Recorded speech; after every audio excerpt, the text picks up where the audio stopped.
Hello everyone, कैसे हैं आप लोग। होप सो आप बढ़िया होंगे। मैं बताता हूँ, मैं भी ठीक हूँ। चलो सर, क्या स्टार्ट करने वाले हो। स्टार्ट करने वाले आज हम अपनी पीएसयू चैप्टर को क्या करने वाले हैं, द एंड करने वाले हैं। पीएसयू चैप्टर क्या होगा, द एंड होगा। ठीक है, स्टार्ट करें। हाँ स्टार्ट करें। 3-4 पेजेस के नोट्स बचे हैं पीएसयू चैप्टर के, और पीएसयू चैप्टर हमारा खत्म हो जाएगा। चलो स्टार्ट करते हैं एक पॉजिटिव नोट से। एक क्या करते हैं, एमसीक्यू देखते हैं। हाँ सर, एक एमसीक्यू देखते हैं जो मेरे को लगता है कि अटेम्प्ट में कभी पूछ सकता है आपसे। क्या एमसीक्यू है बताता हूँ। देखो, दिस सप्लीमेंट्री ऑडिट और टेस्ट ऑडिट। ठीक है सर, ये दोनों क्या होता है, ये दोनों गवर्नमेंट ऑडिट में देखा था। सप्लीमेंट्री ऑडिट होता है with in 60 days of report पाने के बाद सेंट्रल गवर्नमेंट का सीएजी क्या करता है, ऑडिट के लिए एडिशनल इन्फॉर्मेशन चाहिए तो सीएजी एक एडिशनल इन्फॉर्मेशन मांगने की बोलता है। कितने डेज के अंदर, 60 डेज के अंदर।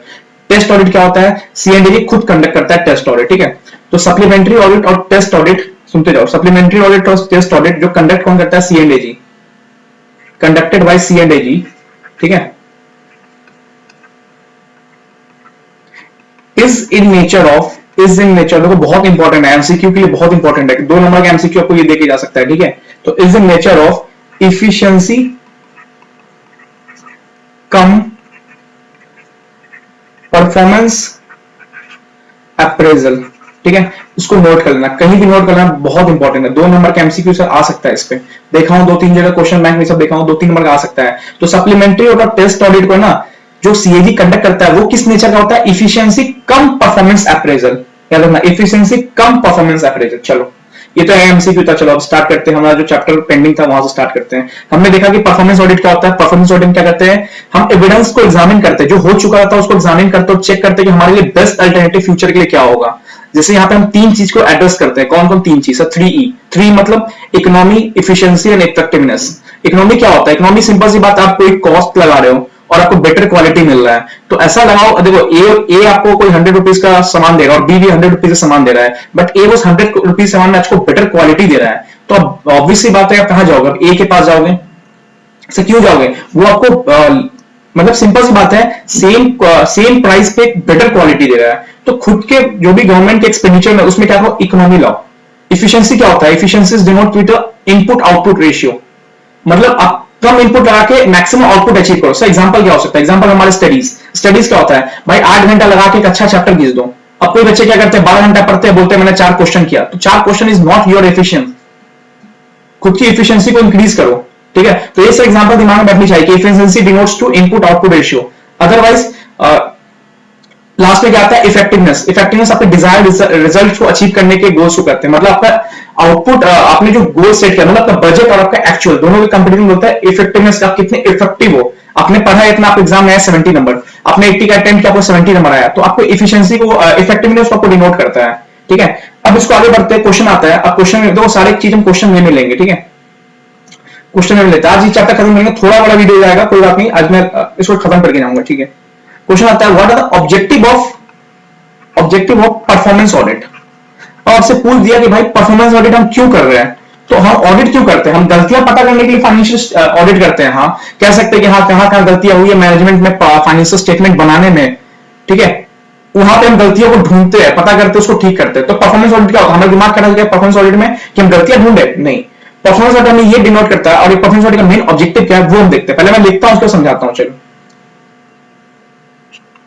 ठीक है, परफॉर्मेंस ऑडिट। ठीक है, इट्स मेन ऑब्जेक्टिव, इसका मेन ऑब्जेक्टिव आर इवैल्यूएशन। अब बताऊंगा, वर्डिंग बताऊंगा, याद रखना, इवैल्यूएशन ऑफ 3E। 3E बोले तो सर इकोनॉमी,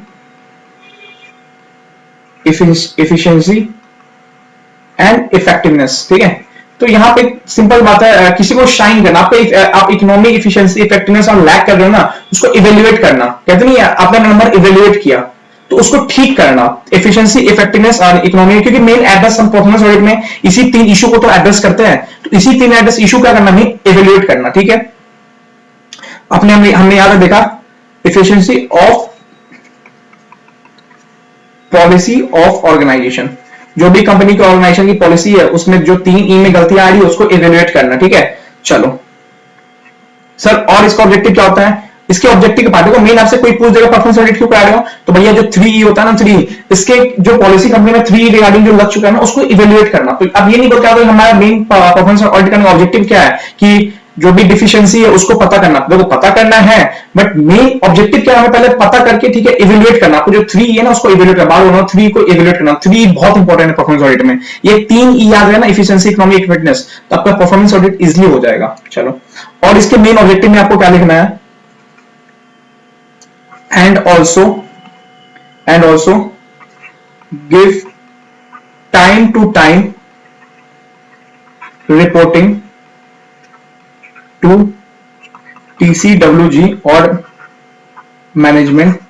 ठीक है, क्यों रिपोर्टिंग दो, देखो ये दोनों क्या होते हैं, हमें पता था दोनों रिपोर्टिंग वाले में आते हैं। इंटेंडेड यूजर होते हैं, ठीक है, रिस्पॉन्सिबल पार्टी होते हैं। तो इनको क्या करना, टाइम टू रिपोर्टिंग करना। जो भी परफॉर्मेंस ऑडिट हमें पता चला जहां से हम लैग कर रहे हैं ना, वहां पे इनको रिपोर्टिंग करना, क्योंकि यही लैग में जो बीच में लैग हो रहा है ना उसको ठीक कर सकते हैं। तो हम टाइम टू रिपोर्टिंग कर क्यों कर रहे हैं, और क्यों कर रहे हैं, इसका रीजन क्या है, टू करेक्ट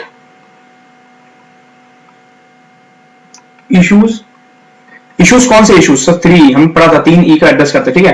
तो हम उसको क्या करना है, करेक्ट करना है एंड इंप्रूव परफॉर्मेंस। तो देखो ये क्वेश्चन आ सकता है, बहुत इंपॉर्टेंट है। What is objective of performance audit, तो 3 को इवेल्युएट करना, टाइम टू टाइम रिपोर्टिंग करना TCWG मैनेजमेंट को, क्योंकि रिपोर्टिंग करने के बाद ही हम उसको क्या कर पाएंगे, इंप्रूव कर पाएंगे और अपने इश्यू को करेक्ट कर पाएंगे। ठीक है, अभी भी ये खत्म नहीं हुआ, अभी भी ये इसलिए बहुत इंपॉर्टेंट है क्योंकि इसका आंसर अच्छा फ्रेमवर्क बन सकता है क्वेश्चन एग्जाम में।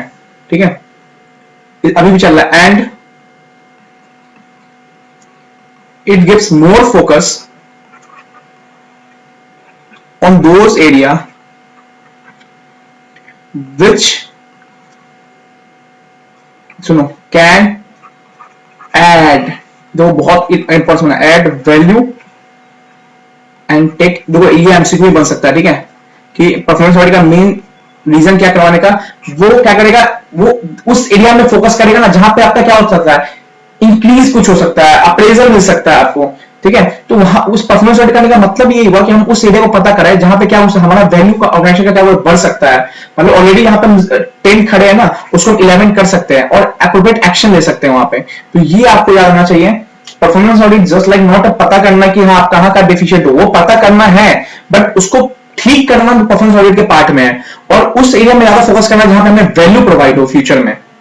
कि ऐसा नहीं है कि इसके अंदर कर रहे तो पता है कि इसका मार्केट ग्रोथ ही नहीं है, वहां पे परफॉर्मेंस ऑडिट का कोई फायदा नहीं है। वहां पे कहो जहां पे परफॉर्मेंस ऑडिट करने के बाद क्या हो, आपको फ्यूचर में कुछ वैल्यू एडिशन हो। सिंपल समझो, वैल्यू एडिशन, वैल्यू एडिशन क्या होता है, आज 5 क्वेश्चन किए, कल 6 क्वेश्चन, 7 क्वेश्चन, तो कुछ इंक्रीज वे में चल रहा है ना, वो होता है वैल्यू एडिशन। ठीक है, and also better the unit cost of production. ठीक है, अब ऑब्वियस बात है जहां पे एनहांस होगा, वैल्यू चेन एनालिसिस आपने पढ़ा होगा, या मान लो कॉस्टिंग जो पढ़ा होगा, तो आपको पता है कि आप जहां जहां मेन जगह पे आप इंपॉर्टेंस देते हो ना, जहां पे आप इलिमिनेट करते हो अनयूजुअल थिंग्स को, तो ऑटोमेटिक आप मेन जो थिंग्स पे फोकस करते हो ना, ठीक है, ऑटोमेटिक आपको क्या होता है, कॉस्ट ऑफ प्रोडक्शन कम होता है। तो ये सब ऑब्जेक्टिव है।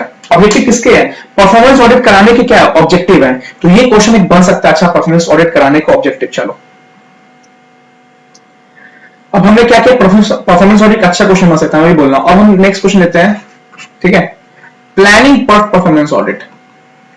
प्लानिंग फॉर परफॉर्मेंस ऑडिट सब मतलब, अच्छा बीइंग ऑडिटर, ठीक है, you are ready to take a audit of government entity, मतलब पीएसयू में उसमें क्या, उसमें कौन सा पार्ट, परफॉर्मेंस ऑडिट का पार्ट। परफॉर्मेंस ऑडिट क्या होता है, उस एविडेंस को ऑडिट करना है, उस एविडेंस का इंडिपेंडेंट एग्जामिनेशन करना है जो रिलेट करता है किससे, 3E से। आपके 3E को चेक करना होता है कि आपके परफॉर्मेंस सही हो कि नहीं हो। वो 3E का परफॉर्मेंस कैसे चेक होता है, अब वो देखेंगे। उसकी प्लानिंग कैसे करेंगे, तो प्लानिंग मतलब ये आप ऑडिटर हो, ठीक है, और आप मैदान में उतर चुके हो, तो आपको सबसे पहले क्या करना पड़ेगा, सबसे पहले मैं पता था ऐसे 315 जानते हुए, सबसे पहले हमें क्या करना पड़ेगा,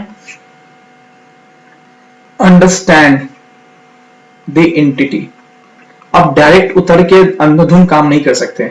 सबसे पहले आपको समझना पड़ेगा कि आपकी एंटिटी कहां की है, एंटिटी किस सेक्टर से बिलोंग करती है, एंटिटी का क्या काम है, एंटिटी क्या ऑपरेशन का। सिंपल सी बात है, आप एंटिटी के पास्ट रिकॉर्ड चेक करो, ठीक है। तो सबसे पहले क्या करना होता है, अंडरस्टैंड द एंटिटी। देखो जहां से क्वेश्चन बनेंगे मैं वहां पे पॉइंटर लिखूंगा। इसके अंदर सब पूरे प्रोसेस के अंदर 7-8 पॉइंटर है, तो मैं हेडिंग बताऊंगा आपको, लेकिन जहां पे मेरे को लग रहा है क्वेश्चन आने के चांसेस है ना, उसके नीचे मैंने 6-7 पॉइंट्स बना के रखे आपके लिए। जैसे आपके क्वेश्चन एग्जाम हो सकता है कि how to understand the entity, ऐसे करके आ सकता है क्वेश्चन, ठीक है, व्हाइल डूइंग परफॉर्मेंस ऑडिट। तो इसके लिए मैंने 6-7 पॉइंटर बनाए। तो आपको सिंपल सी बात है, बीइंग ऑडिटर आपको पूछा जाए कि आप किसी एंटिटी को कैसे पहचान सकते हो व्हाइल डूइंग परफॉर्मेंस ऑडिट, ठीक है। ठीक है, तो फर्स्ट ऑफ ऑल हमें क्या करना पड़ेगा, हमें जानना पड़ेगा कौन कौन सा ऐसा तरीका है जहां पर हम एंटिटी बारे में जान सकते हैं। तो सबसे पहला तरीका क्या है बताता हूं, सुनो। आप किसकी ऑडिट करने जा रहे हो, सिंपल सी बात है, पीएसयू।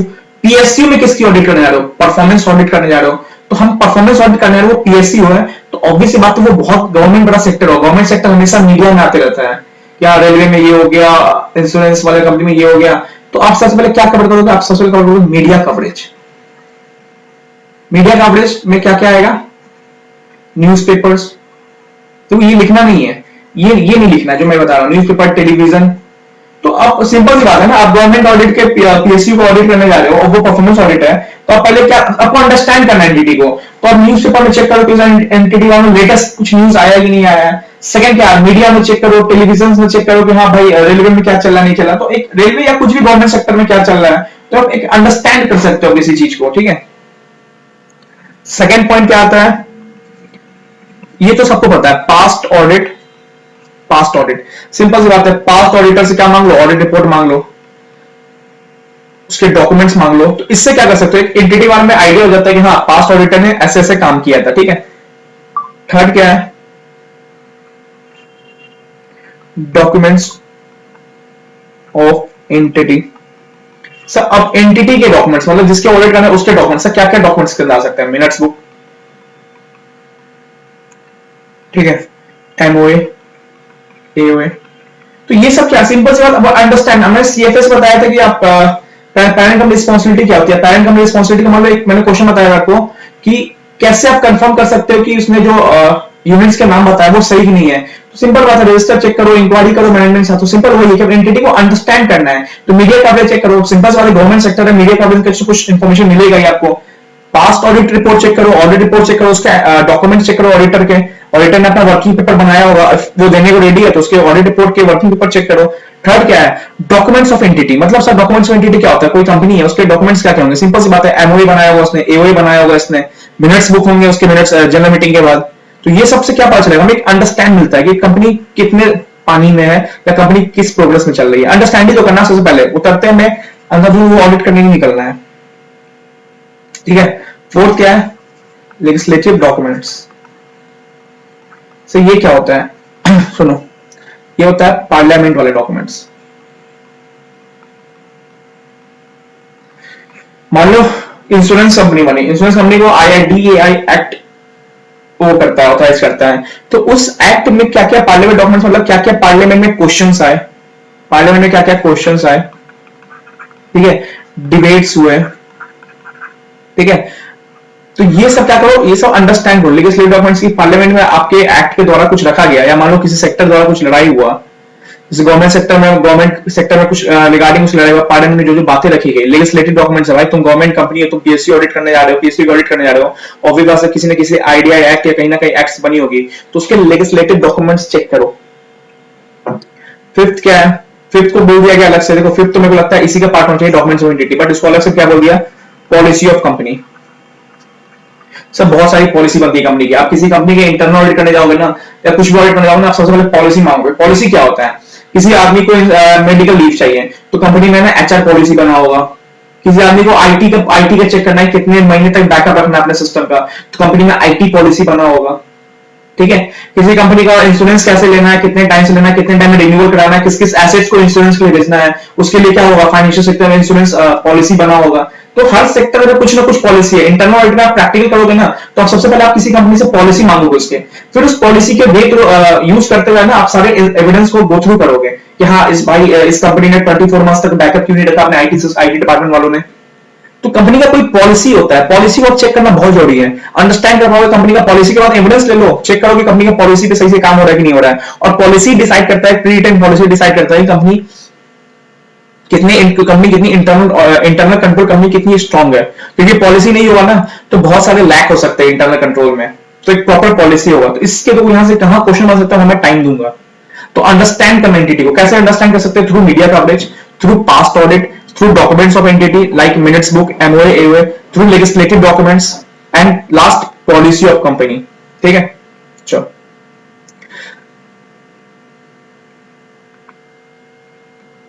ठीक है। अब सेकंड क्या आता है? अब देखो ये पूरा पॉइंट है, मतलब अब ये पॉइंट है, मतलब बोला जाए तो प्लान, देखो क्वेश्चन आया प्लानिंग फॉर परफॉर्मेंस ऑडिट, तो आपके पॉइंट में ही आना चाहिए कि पहले अंडरस्टैंड करेंगे उसके बाद मैं लिखवाऊंगा। बट अभी क्वेश्चन स्पेशली आ गया कि how to understand entity while doing performance audit, तो आपके लिए ये पॉइंट आना चाहिए। तो ये जो प्लानिंग और परफॉर्मेंस ऑडिट है ना, इसके पूरे पॉइंट्स, ये पहला पॉइंट आपका ये हुआ अंडरस्टैंड करना एंटिटी को। सेकंड क्या है? अब ब्लैक पॉइंट्स है, मतलब सारे मेन आपको हेडिंग याद होंगे ना, जैसे अभी एग्जाम में क्वेश्चन आ गया था कि फॉरेंसिक ऑडिट का स्टेप क्या होगा, तो वो स्टेप्स का तो ब्लैक पॉइंट्स आपको याद होंगे ना, तो बहुत काफी है। अब अंदर का क्वेश्चन अलग से पूछ दिया कि आप अंडरस्टैंड कैसे करोगे एंटिटी को, तो उसके लिए ये पॉइंट्स आने चाहिए।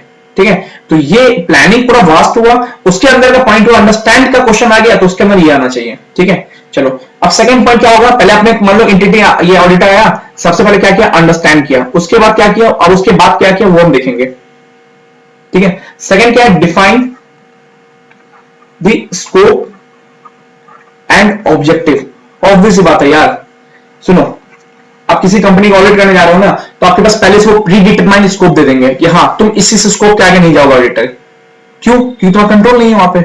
अगर तुम इस स्कोप के आगे जा रहे हो तो पहले प्री डिसाइड कंपनी से पूछ के आओ, कंपनी के स्कोप पे लिखा हो। देखो प्रैक्टिकल बता रहा हूं ना, तुम्हारे पास स्कोप आता है कि हाँ तुम आईटी डिपार्टमेंट वाले चेक करोगे, फाइनेंस डिपार्टमेंट चेक करोगे, बट स्कोप में लिखा हुआ नहीं कि तुम एमडी जाके इन्फॉर्मेशन लोगे, तुम नहीं जा सकते। तो एक प्री डिटरमाइन क्या होगा? स्कोप होगा और ऑब्जेक्टिव डिसाइड होगा ऑडिट का। ठीक है, सिंपल सवाल इसमें क्या क्या होता है सुनो, how it conduct, nature of audit. ठीक है, तो सिंपल से क्या है, एक क्लैरिटी मिलता है कि ऑब्जेक्ट क्या होगा, स्कोप क्या होगा। ठीक है, तो यहां पर मेनली फोकस क्या करते हैं पता है? अपने नेचर, टाइमिंग एंड एक्सटेंट, मतलब किस नेचर का ऑडिट है, कब किस पार्ट में कब चेकिंग करनी है और किस हद तक चेकिंग करनी है। तो स्कोप और ऑब्जेक्टिव हम यही डिसाइड करते हैं क्या? Nature, timing, extent of audit, how it conduct, nature audit क्या है, स्कोप क्या है हमारा। ठीक है, चलो उसके बाद क्या होता है? थर्ड आया डिसाइडिंग ऑडिट अप्रोच।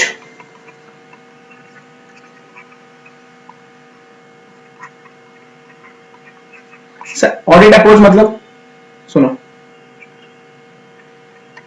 किस तरह से, मतलब सर सुनो, सिलेक्शन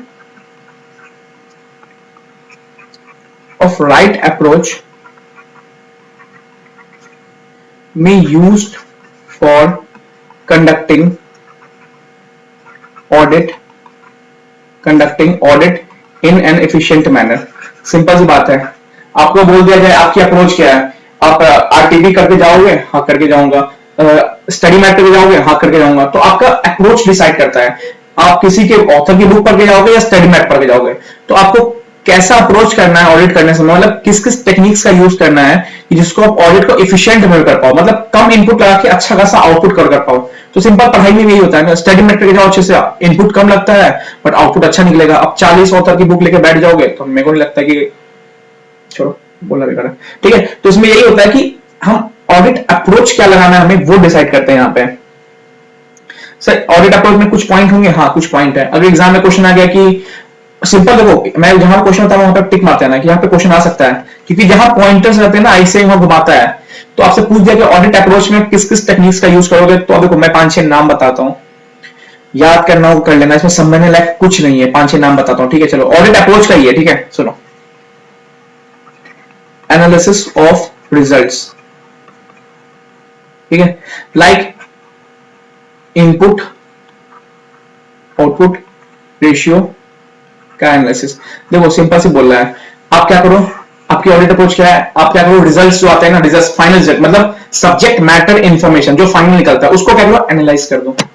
तो एक एनालाइज करने में क्या होगा, आपको ना इनपुट आउटपुट देखना है। सिंपल बात, मान लो आपने 40 इनपुट लगाया और आपके पास 20-30 आउटपुट आया, तो आपके पास ये रिजल्ट आ गया, तो इसी रिजल्ट में क्या करो, एनालाइज कर दो, क्या होगा, टाइम बचेगा। ठीक है, तो ये अप्रोच बोल रहा था, अप्रोच में आपको याद है एनालिसिस ऑफ रिजल्ट होंगे, रिजल्ट को डायरेक्ट उठा के एनालिसिस कर दो थ्रू सर्वे। सर सर्वे क्या होता है, सुनो, हम क्या करें, हम सिंपल मैदान में उतर चुके हैं, मैदान में उतर के हमें काम कैसे करना है ये बताते हैं। यहां पे क्या था, देखो यहां पे क्या था, हमारे मैदान में उतरा, दोनों पे स्कोप आया, ऑब्जेक्टिव आया है। यहां पे क्या था, हम अभी पता लगा रहे हैं, अंडरस्टैंड कर रहे हैं, अंडरस्टैंड कर लिए, स्कोप पता कर लिए, अब हम क्या करें, ऑडिट अप्रोच, क्या मैदान में उतर के हमें क्या क्या टेक्निक लगानी है, तो हम पहले रिजल्ट्स को एनालिसिस कर लिए, फिर हमने सर्वे कर लिया। सर्वे क्या होता है, it is a method of collecting information from member. Sir यहां पे मेंबर्स जो होता है ना, उससे सर्वे करते हैं, जो कंपनी में मेंबर है ना, उसके क्या कर रहे हैं, उससे हम सर्वे कर रहे हैं। थर्ड क्या आ गया ऑडिट अप्रोच के लिए, केस स्टडीज, उसको ये ब्लैक में लिखता हूं, केस स्टडीज। ठीक है, ये क्या होता है, सिंपल सी बात है, सुनो, it is a descriptive analysis.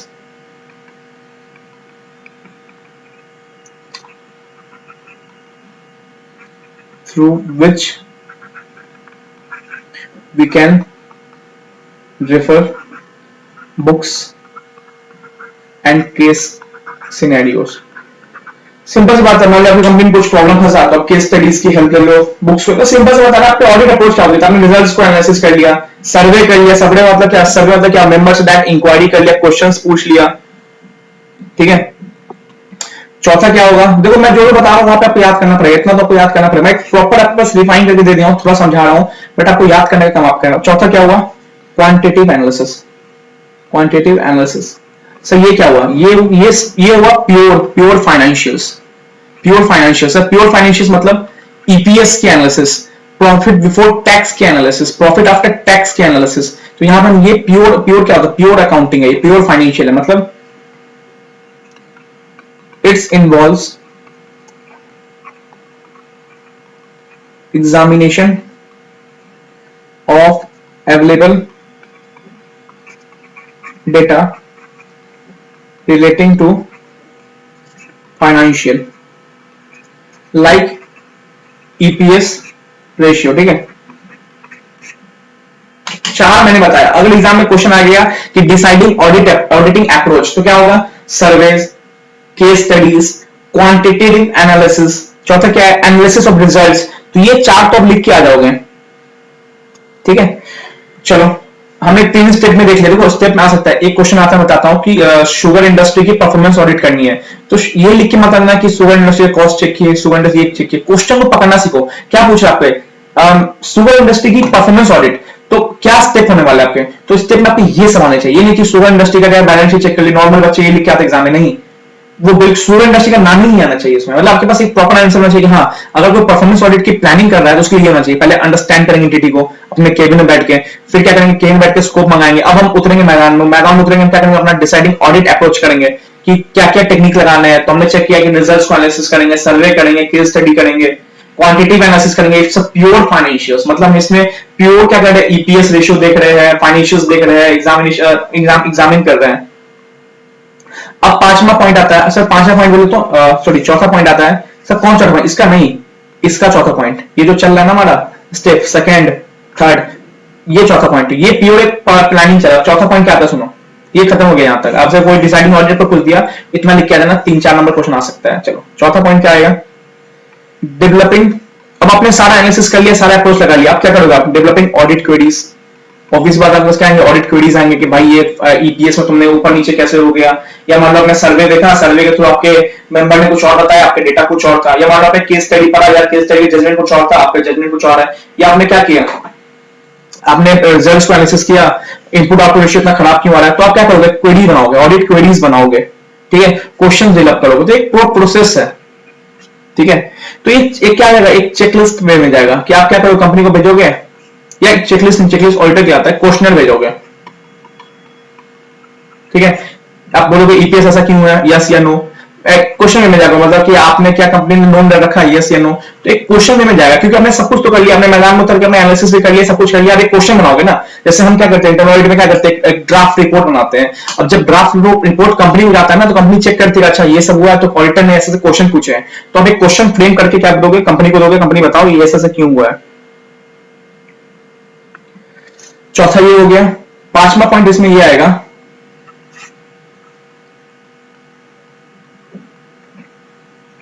assessing the audit team and enhance their skill। ठीक है, अब चौथा ये बोल दिया ना आपको, ये पांचवा ये बोल दिया कि अपनी जो ऑडिट टीम है ना, उसको भी क्या करो, टाइम टाइम प्रॉपर ट्रेनिंग दो, उसके स्किल को ठीक करो। स्किल को ठीक करो मतलब रिसोर्सेज प्रॉपर लगाओ, अगर रिसोर्सेज कम लगे तो ज्यादा लगाओ। और सिंपल बात, पांचवा पॉइंट ये बोल रहा है कि क्वेश्चन जा चुका है, अब थोड़ा अपनी टीम पे ही ध्यान दे दो। तो टीम पे ध्यान दे दो, टीम से पूछो, देखो अपने टीम में आपने ये किया, तो देख रहा है कि टीम वाला एक डायरेक्ट टैक्स का कुछ क्वेश्चन आ रहा है, आपके टीम में जो ऑडिट करने गया तो वो इनडायरेक्ट टैक्स का एक्सपर्ट था, तो इसको चेंज करो भाई, डायरेक्ट टैक्स वाले को भेजो। अब जो इनडायरेक्ट टैक्स था वो डायरेक्ट टैक्स, इसको चेंज करो, यहाँ पे इनडायरेक्ट टैक्स वाले भेजो। तो क्या करो, एक क्या स्पेशल एप्टीट्यूड दो, नॉलेज दो, ट्रेनिंग दो कि हाँ ऑडिटर को क्या दो, ऑडिटर जो भी देगा स्टाफ को देगा अपने, ठीक है, अपने टीम को देगा, यहाँ पे वर्ड टीम, तो टीम को क्या करो, एक प्रॉपर ट्रेनिंग भी देते रहो, साइड से साइड क्वेश्चन में जा चुका आंसर देगा वो। चलो कुछ और बताया था इसमें, देखो इतना भी लिखा काफी है। लास्ट में क्या बोला, establishing time table and resources. ठीक है, सिंपल ये क्या होता है, performance audit must be completed on time. Simple बोल दिया, टाइम टेबल रिसोर्सेज मतलब एक लाइन याद रखना, परफॉर्मेंस ऑडिट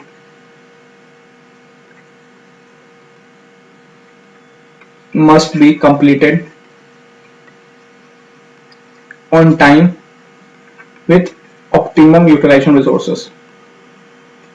भाई तुम्हें परफॉर्मेंस ऑडिट, ये ऑडिटर के लिए चल रहा है कि प्लानिंग कर रहा है, ऑडिटर ने सब कुछ कर लिया और टाइम पे ऑडिट तो खत्म करना है और रिसोर्सेज का प्रॉपर यूज करके। तो ऐसा तो नहीं है कि ऑडिट लेकर साल भर ऑडिट करते रहते और फीस आने वाली 1 लाख रुपया, ऐसा नहीं हो सकता। ये मान लो 50,000 की फीस, अब साल भर ऑडिट कर रहे हो, खर्च इतना लग गया, तो नहीं, प्रॉपर यूटिलाइजेशन करो।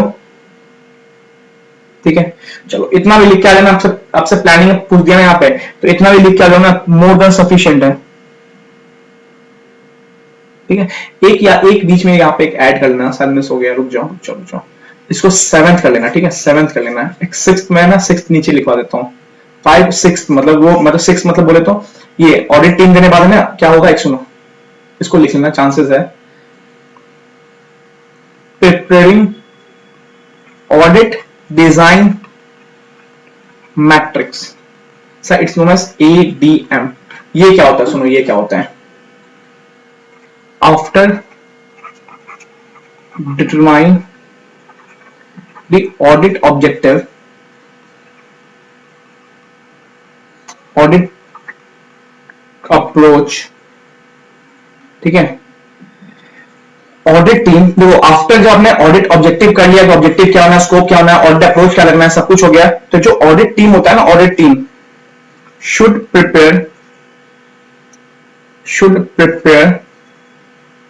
क्या क्या प्रिपेयर करेगा, ऑडिट डिजाइन मैट्रिक्स। जो ऑडिट टीम है ना, ऑडिट डिजाइन मैट्रिक्स प्रिपेयर करेगा। ये इसमें क्या होता है, सुनो, ऑडिट डिजाइन मैट्रिक्स में क्या होता है, इट हाईलाइट द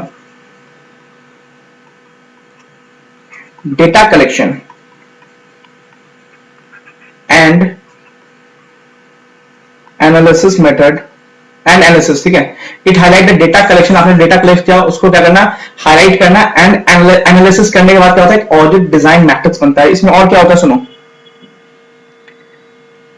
ये क्या होता है ना, ऑडिट डिजाइन मैट्रिक्स एक तरह क्या होता है, एक एविडेंस होता है, सोर्स ऑफ एविडेंस होता है, जो क्या करता है, सपोर्ट करता है ऑडिट ओपिनियन को।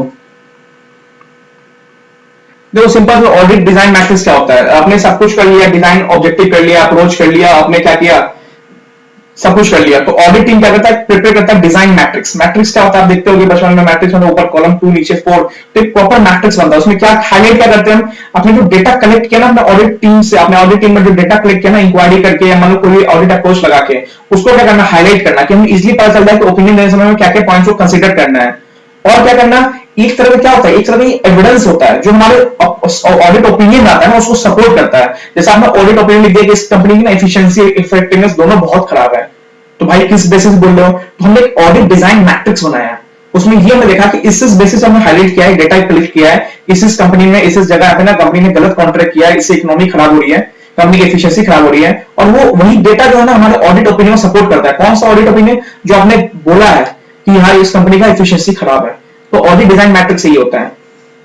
चलो ये खत्म होता है हमारा परफॉर्मेंस ऑडिट, बहुत इंपॉर्टेंट टॉपिक है, इसको स्टार्ट करते हैं कंप्रिहेंसिव ऑडिट। चलो नेक्स्ट टॉपिक स्टार्ट करते हैं। ये टॉपिक क्या है, इसका नाम है कंप्रिहेंसिव ऑडिट। इंपॉर्टेंट है, अगर मैं क्वेश्चन में उठाऊं तो उस हिसाब से इंपॉर्टेंट है। क्वेश्चन में मेरे को दिखा है, आरटीपी एमटीपी में भी दिखा है, ये क्वेश्चन दिखता है, बताऊंगा कैसा क्वेश्चन आता है। बहुत छोटा टॉपिक है, लिमिटेड इसमें कुछ बातें हैं, बट याद रखना एग्जाम में क्वेश्चन आ सकता है, और ये है क्वेश्चन मैंने 2-3 जगह मैं देखा हूं, ठीक है। एक पेज में कंप्रिहेंसिव ऑडिट खत्म हो जाएगा। Sir question, what is comprehensive audit, ठीक है। सिंपल मैं इसको एक बार बताऊं, detail audit some areas, simple कुछ एरिया में ना उसको क्या डिटेल में ऑडिट करना। अगर मैं बोलूं आपको एक यूनिट की ऑडिट करना है, मान लो आपको मैं बोलूं ना इस कंपनी का एक्सपेंस ऑडिट करो, सिर्फ एक्सपेंस खर्चे का ऑडिट करो, तो एक एक्सपेंस वाला एरिया होगा ना उसका प्योर फुल्ली ऑडिट हो रहा है। या मान लो कंपनी के इन्वेस्टमेंट की ऑडिट करो, तो एक एरिया हुआ, एरिया को डिनोट करना, मतलब कंप्रिहेंसिव मतलब क्या हुआ ना, मान लो पूरा बड़ा आदमी है ना, उसमें एक पार्ट उठा के ना इसका पूरा कंप्रिहेंसिव ऑडिट कर देना। ये पूरी कंपनी है, मान लो कंपनी में ये पूरा फाइनेंशियल्स है, इसका एक्सपेंस पार्ट उठा के एक्सपेंस का इतना ऑडिट कर दूंगा कि पूरा डिटेल ऑडिट हो जाए, ठीक है। चलो पढ़ते हैं, पहले हम तक कंप्रिहेंसिव ऑडिट को लिखते क्या है, बोलते क्या है। चलो अब बहुत लिमिटेड चीज बची है, ठीक है, कर लेंगे, आधा घंटा 45 मिनट हो जाएगा। कंप्रिहेंसिव ऑडिट आर डिटेल, आज मैं एक ही वीडियो डालूंगा, चाहे वो 1.5 घंटा जाए 2 घंटा जाए, देख लेना। Comprehensive audit are detail, this audit is detailed examination of some area in an organization to क्या इसका टू क्या है, to identify its weakness and overcome। सिंपल क्या हुआ, सबसे पहले होना चाहिए डिटेल एग्जामिनेशन होता है, ठीक है। कहां पे, किसी एरिया में, सम एरिया, क्या करने के लिए, उसके वीकनेस को क्या करना, पता करना, और उसको क्या करना, वीकनेस को पता करके छोड़ने देना, उसको क्या करना, इनहांस, इसको ठीक करना, ओवरकम करना, ठीक है। The area covered are vary from the area covered under are vary from company to company। भी देखते हैं आराम से, depend upon size, nature and complexity, ठीक है। जो एरिया है ना, क्या कवर करना है कंपनी का, मान लो कंपनी का एरिया किसी को डिसाइड करना, भाई ये कैसे डिसाइड हो कंपनी का एरिया, तो आप ये नहीं बोल सकते कि हाँ हर कंपनी का एरिया ऐसा होगा। मान लो जो बोल दूंगा आपको 500 करोड़ के ऊपर कंपनी उसका एरिया ये हो, नहीं, हर कंपनी का एरिया कैसे डिसाइड होगा, उसके साइज से, उसके नेचर, कॉम्प्लेक्सिटी, मतलब वो रियल एस्टेट बिजनेस में एंगेज है, हेल्थ सेक्टर में एंगेज है, तो उसके नेचर देखना पड़ेगा कि उसका एरिया कैसे डिसाइड होना है। और ये कंपनी टू कंपनी, ऐसा नहीं बोल सकते कि हर कंपनी का फिक्स एरिया को इसी एरिया में चेक होगा, नहीं, जैसे कंपनी है उस हिसाब से अपना एरिया बना सकते हो, उस हिसाब से कंप्रिहेंसिव ऑडिट को लगा सकते हो। मान लो जो हेल्थ सेक्टर में है उसमें आप स्टॉक ऑडिट करवा सकते हो, तो एक स्टॉक ऑडिट का कंप्रिहेंसिव ऑडिट हो जाएगा स्टॉक एरिया का। अब मेडिसिन की चेक करवा सकते हो, या मान लो जो रियल एस्टेट में है उसके आप खर्चे चेक करवा सकते हो। तो ये सब मतलब सिंपल बात है, आप ये लिख सकते हो कि हाँ, तो एरिया जो कवर अंडर होता है कंपनी टू कंपनी डिपेंड करता है, ऐसा नहीं होता कि फिक्स बना रखा है, जैसे कंपनी वैसा काम, और उसके नेचर कॉम्प्लेक्सिटी पे, ठीक है। और इसमें बोलता है द कवर एरियाज आर, अब ये एग्जांपल आपको दिमाग में बैठ जाएगा, कौन कौन एरियाज में चेक करते हैं, इन्वेस्टमेंट डिसीजन, ठीक है, comma, plant and machinery, comma, production performance, ठीक है। तो ये सब क्या होता है, हमारा एरिया है कि हाँ इस एरिया को उठाया हमने, प्लांट एंड मशीनरी मतलब इक्विपमेंट एरिया को उठाया और इक्विपमेंट की क्या कर दी हमने, कॉम्प्रिहेंसिव ऑडिट कर दी, क्योंकि हमें उसकी वीकनेस पता करना और वीकनेस को पता करके छोड़ना नहीं है, उसको ओवरकम करना है। तो कॉम्प्रिहेंसिव ऑडिट करने का यही दिमाग होता है, क्या करना है, एक एरिया को पकड़ना, एक यूनिट के एरिया को पकड़ना और उसका डिटेल एग्जामिनेशन, बोले ना detail examination. Investment decision check करना है, पूरा डिटेल एरिया चेक कर लो इन्वेस्टमेंट डिसीजन का। प्रोडक्शन परफॉर्मेंस चेक करना है, प्रोडक्शन परफॉर्मेंस चेक कर लो। लेबर का चेक करना है तो हाँ प्रोडक्शन प्रोडक्टिव लेबर चेक कर लो। प्राइस चेक करना है, कॉस्ट का चेक करना है, तो सिंपल बात है, कंप्रिहेंसिव ऑडिट मतलब हो गया डिटेल एग्जामिनेशन। कोई भी स्पेसिफिक एरिया उठा लिया, एरिया ये एग्जांपल हो गया, एरिया में कौन कौन एरिया आता है। अब सर इस एग्जाम में क्वेश्चन कहां से आते हैं, यहां से सुनो, बहुत इंपॉर्टेंट। मैं देखा हूं, 2-3 जगह देखा हूं, बस इतना ही कंप्रिहेंसिव ऑडिट लिखने वाला है, इतना ही कंप्रिहेंसिव ऑडिट है, बहुत इंपॉर्टेंट। क्वेश्चन क्या है, इसको आप वी आई कर देना, ठीक है। 3-4 जगह क्वेश्चन बैंक एमटीपी आरटीपी घुमा है, आपके एग्जाम में बहुत जल्दी दर्शन देने वाला है। Some of the issues examined in comprehensive audit,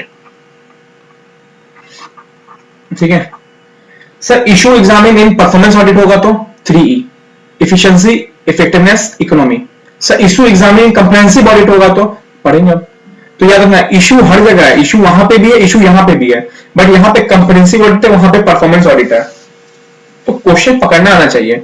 अभी मैं जैसे डाउट ले रहा हूं ना, तो 2-3 डाउट आए मेरे पास, क्वेश्चन पकड़ने में दिक्कत होता है यार। आंसर तो मैं पता होता है कि हाँ ये आंसर ये होगा, बस जिस दिन क्वेश्चन पकड़ना सीख जाऊंगा तो क्वेश्चन पढ़ने में, अगर मैं आपको बताऊं 10 मिनट टाइम लिखने का है ना, तो 3 मिनट कम से कम क्वेश्चन पढ़ने को देना। अदरवाइज आप पढ़ लिए आम ना, आप इमली लिखने लगोगे ना, तो बस इमली के नंबर नहीं मिलने वाले हैं। तो आप आम पढ़ लो, आम ही लिख के आओ। तो पढ़ने पर ज्यादा फोकस करो, क्वेश्चन को 3 मिनट टाइम दो। मैं अपना पर्सनल एक्सपीरियंस बता रहा हूं, मेरे 30 से 40 में बढ़ सकते थे। वैसे मैंने 465 है, तो मैं 495 500 पेज अप्रोक्स एस्टिमेट कर सकता था, बट गलतियां होती है।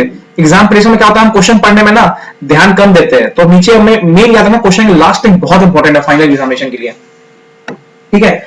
किस एक्ट का क्वेश्चन पूछ रहा है, ऊपर बताएगा आपको आईबीसी पढ़ाएगा, नीचे बोलेगा as per companies act 2013 answer दीजिए। ये गलतियां हुई एग्जाम में, ठीक है। तो आराम से बनाना, क्वेश्चन पढ़ने में ज्यादा ध्यान देना। क्वेश्चन का नीट क्या वो ध्यान दो, 2-3 मिनट लगा क्वेश्चन पे, नीट पता चल जाता है ना, तो उसका पेन ऑटोमेटिक चलेगा आपका। तो ये मैं एग्जाम टिप समझ के समझ लो, क्वेश्चन पढ़ने में ज्यादा ध्यान देना। मॉक वॉक दो, पता चल जाएगा क्वेश्चन पढ़ने में क्यों ध्यान देना है। चलो, some of the issues examining comprehensive audit, आंख बंद करके लिखवा रहा हूं, 6-7 पॉइंट लिखवाऊंगा, रट डालना।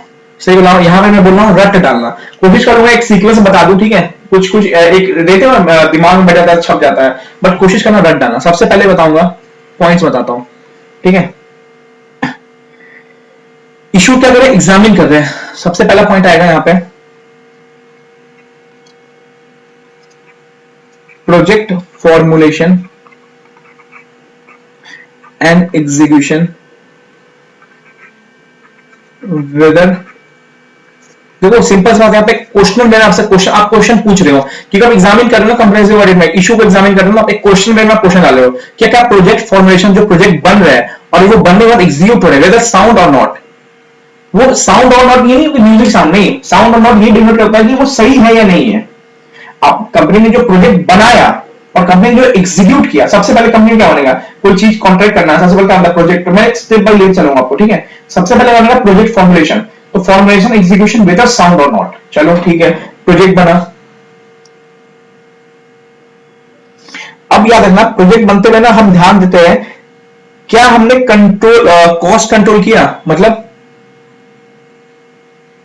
कीवर्ड्स में रेड कर देता हूं या ग्रीन कर देता हूं, is cost control measures, simple question way में, आर एडुकेट और नॉट। क्वेश्चन वे में, ठीक है, सब क्वेश्चन में जा रहा है, ठीक है। प्रोजेक्ट बना लिया, बनाते हुए आपको ध्यान है, अरे यार कॉस्ट मेजरमेंट लिया या नहीं लिया, ठीक है। थर्ड क्या आएगा, मतलब कॉस्ट मेजरमेंट ध्यान दिया कि नहीं दिया, ऐसा नहीं मैं अंधाधुंध कॉस्ट खत्म किए जा रहा हूं। अब थर्ड क्या है सुनो, नेक्स्ट स्टेप वाइज बना देता हूं। चलो थर्ड क्या है, चलो थर्ड क्या है, देखो have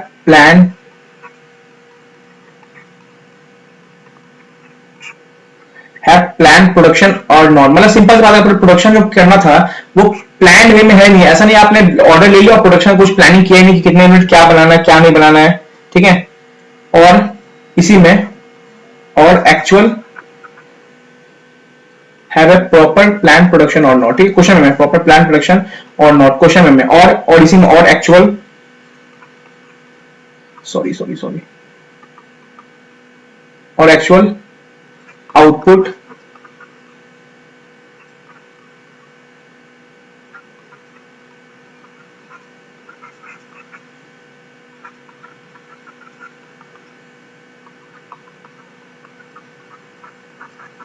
सिंपल, आपने जो बजट बनाया 100 यूनिट्स का और आपने अपना एक्चुअल आउटपुट चेक किया कि आपको अपने वो बजट के हिसाब से एनालिसिस करने के बाद आपको वो एक्चुअल आउटपुट अचीव हुआ नहीं। आपने पहले क्या बनाया, आपने पहले प्रोजेक्ट फॉर्मुलेट किया, एग्जीक्यूट किया, प्रोजेक्ट फॉर्मुलेट एग्जीक्यूट करते काफी जगह आपने कॉस्ट मेजर कंट्रोल किया नहीं किया आपने, ऐसा नहीं प्रोजेक्ट में बहुत खर्चे दिखा दिए। उसके बाद क्या देखा आपने, काम स्टार्ट हो गया, आपने देखा कि आपने प्लान प्रोडक्शन किया कि नहीं किया, प्रोडक्शन कैसा होना है, और क्या देखा आपने कि आपका एक्चुअल आउटपुट आया ही नहीं आया। ठीक है, तो एक्चुअल आउटपुट आया कैसे चेक करेंगे, बजट आउटपुट से कंपेयर करके चेक करेंगे। 3 पॉइंट यहां पे हो गए, चौथा पॉइंट सुनो। ठीक है, चौथा पॉइंट क्या बोल रहा है, डज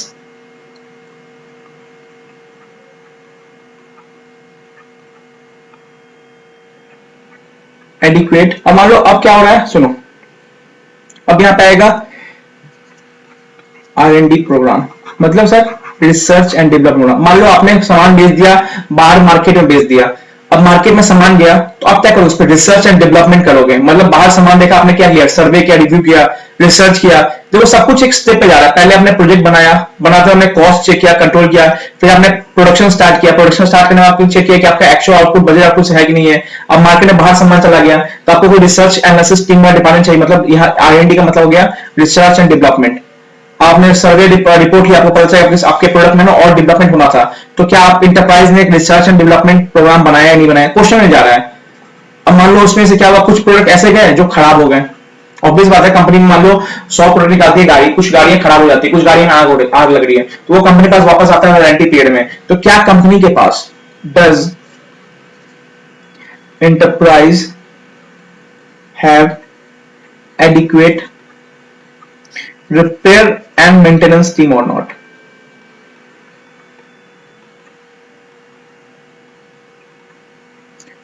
टीम और नॉट। ठीक है, तो हमने क्या क्या देखा, हमने देखा कि कंफरेंस ऑडिट पूछ सकता है कि इश्यूज किसके एग्जामिन का, इश्यू को एग्जामिन करोगे। तो एक क्वेश्चन में सब चल रहा है, क्या कंपनी का प्रोजेक्ट फॉर्मेशन सही है कि नहीं है, क्या कंपनी का ये सही हो गया तो कंपनी का क्या करना है, प्रोडक्शन सही हुआ कि नहीं हुआ, कंपनी ने कॉस्ट कंट्रोल देखा ही नहीं देखा, प्लान प्रोडक्शन सही हुआ नहीं हुआ, एक्चुअल आउटपुट हुआ कि नहीं हुआ बजट के हिसाब से। अब कंपनी बाहर चला गया तो कंपनी को रिसर्च डेवलपमेंट टीम चाहिए, क्या R&D प्रोग्राम है या नहीं है, फिर क्या कंपनी देखना कि कुछ सामान वापस है, रिपेयर मेंटेनेंस है या नहीं है, फिर वापस से ये सर्किल चल रहा है, फिर सब कहां पे स्टार्ट कर देंगे,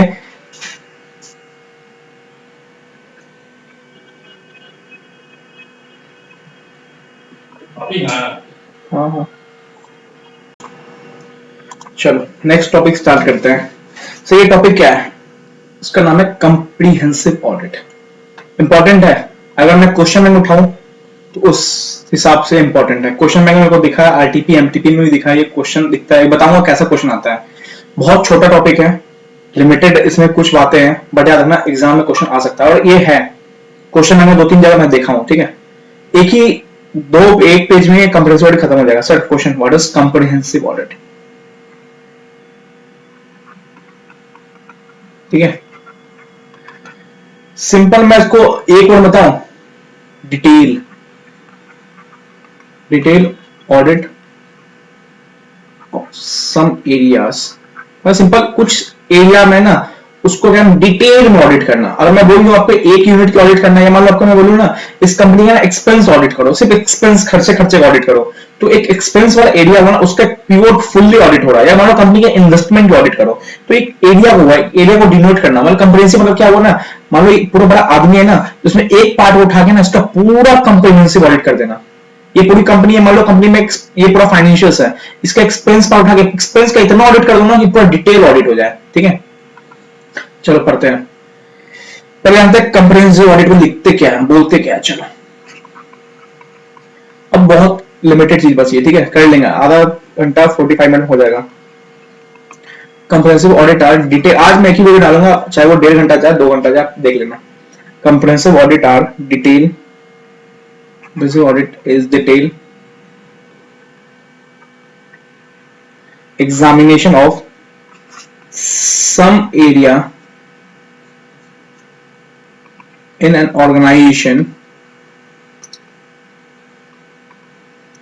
टू क्या, इसका टू क्या है, to identify its weakness and overcome. Simple क्या हुआ, सबसे पहले बोलना चाहिए डिटेल एग्जामिनेशन होता है, ठीक है। कहां पे, किसी एरिया में, सम एरिया, क्या करने के लिए, उसके वीकनेस को क्या करना, पता करना, और उसको क्या करना, वीकनेस को पता करके छोड़ने देना, उसको क्या करना, इनहांस, इसको ठीक करना, ओवरकम करना, ठीक है। The area covered are vary from the area covered under are vary from company to company। भी देखते हैं आराम से। depend upon size, nature and complexity, ठीक है। जो एरिया है ना, क्या कवर करना है कंपनी का, मान लो कंपनी का एरिया किसी को डिसाइड करना, भाई ये कैसे डिसाइड हो कंपनी का एरिया, तो आप ये नहीं बोल सकते कि हाँ हर कंपनी का एरिया ऐसा होगा। मान लो जो बोल दूंगा आपको 500 करोड़ के ऊपर कंपनी, उसका एरिया ये हो, नहीं, हर कंपनी का एरिया कैसे डिसाइड होगा, उसके साइज से, उसके नेचर, कॉम्प्लेक्सिटी, मतलब वो रियल एस्टेट बिजनेस में एंगेज है, हेल्थ सेक्टर में एंगेज है, तो उसके नेचर देखना पड़ेगा कि उसका एरिया कैसे डिसाइड होना है। और ये कंपनी टू कंपनी, ऐसा नहीं बोल सकते कि हर कंपनी का फिक्स एरिया को इसी एरिया में चेक होगा, नहीं, जैसी कंपनी है उस हिसाब से अपना एरिया बना सकते हो, उस हिसाब से कंप्रेहेंसिव ऑडिट को लगा सकते हो। मान लो जो हेल्थ सेक्टर में है उसमें स्टॉक ऑडिट करवा सकते हो, तो एक स्टॉक ऑडिट का कंप्रेहेंसिव ऑडिट हो जाएगा स्टॉक एरिया का। अब मेडिसिन की चेक करवा सकते हो, या मान लो जो रियल एस्टेट में है उसके आप खर्चे चेक करवा सकते हो। तो ये सब मतलब सिंपल सी बात है, आप ये लिख सकते हो कि हाँ, तो एरिया जो कवर अंडर होता है कंपनी टू कंपनी डिपेंड करता है, ऐसा नहीं होता कि फिक्स बना रखा है, जैसे कंपनी वैसा काम, और उसके एक नेचर कॉम्प्लेक्सिटी पे, ठीक है। अब इसमें बोलता है द कवर एरियाज आर, अब ये एग्जांपल आपको दिमाग में बैठ जाएगा, कौन कौन एरियाज में चेक करते हैं, इन्वेस्टमेंट डिसीजन, ठीक है, comma, plant and machinery, comma, production performance, ठीक है। तो ये सब क्या होता है, हमारा एरिया है कि हाँ इस एरिया को उठाया हमने, प्लांट एंड मशीनरी मतलब इक्विपमेंट एरिया को उठाया, और इक्विपमेंट की क्या कर दी हमने, कॉम्प्रिहेंसिव ऑडिट कर दी, क्योंकि हमें उसकी वीकनेस पता करना है, और वीकनेस को पता करके छोड़ना नहीं है, उसको ओवरकम करना है। तो कॉम्प्रिहेंसिव ऑडिट करने का यही दिमाग होता है, क्या करना है, एक एरिया को पकड़ना, एक यूनिट के एरिया को पकड़ना, और उसका डिटेल एग्जामिनेशन, बोले ना detail examination. Investment decision check करना है, पूरा डिटेल एरिया चेक कर लो इन्वेस्टमेंट डिसीजन का। प्रोडक्शन परफॉर्मेंस चेक करना है, प्रोडक्शन परफॉर्मेंस चेक कर लो। लेबर का चेक करना है, तो हाँ प्रोडक्शन प्रोडक्टिव लेबर चेक कर लो। प्राइस चेक करना है, कॉस्ट का चेक करना है, तो सिंपल बात है, कंप्रिहेंसिव ऑडिट मतलब हो गया डिटेल एग्जामिनेशन, कोई भी स्पेसिफिक एरिया उठा लिया, एरिया ये एग्जांपल हो गया, एरिया में कौन कौन एरिया आता है। अब सर इस एग्जाम में क्वेश्चन कहां से आते हैं, यहां से सुनो, बहुत इंपॉर्टेंट, मैं देखा हूं 2-3 जगह देखा हूं, बस इतना ही कंप्रिहेंसिव लिखने वाला है, इतना ही कंप्रिहेंसिव ऑडिट है, बहुत इंपॉर्टेंट। क्वेश्चन क्या है, इसको आप वी कर देना, ठीक है।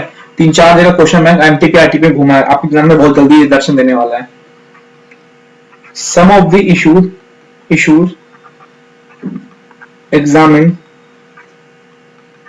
in comprehensive audit, ठीक है सर। इशू एग्जामिन इन परफॉर्मेंस ऑडिट होगा तो 3E, efficiency, effectiveness, economy. Sir issue examine इन कंप्रिहेंसिव ऑडिट होगा तो पढ़ेंगे अब, तो याद रखना इशू हर जगह है, इशू वहां पे भी है, इशू यहां पे भी है, बट यहां पे कंप्रिहेंसिव ऑडिट है, वहां पे परफॉर्मेंस ऑडिट है, तो क्वेश्चन पकड़ना आना चाहिए।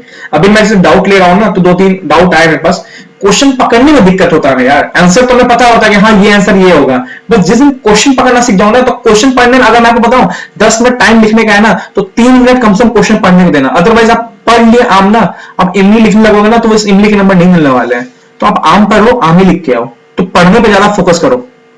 क्वेश्चन को 3 मिनट टाइम दो। मैं अपना पर्सनल एक्सपीरियंस बता रहा हूं, मेरे 30 से 40 मिनट बढ़ सकते थे, वैसे मैंने 465 है, तो मैं 495-500 पेज अप्रोक्स एस्टिमेट कर सकता था, बट गलतियां होती है एग्जाम प्रिपरेशन में। क्या होता है, हम क्वेश्चन पढ़ने में ना ध्यान कम देते हैं, तो नीचे हमें मेन याद रखना, क्वेश्चन लास्ट टाइम बहुत इंपॉर्टेंट है फाइनल एग्जामिनेशन के लिए, ठीक है। किस एक्ट का क्वेश्चन पूछ रहा है, ऊपर बताएगा आपको आईबीसी पर आएगा, नीचे बोलेगा as per companies act 2013 answer दीजिए।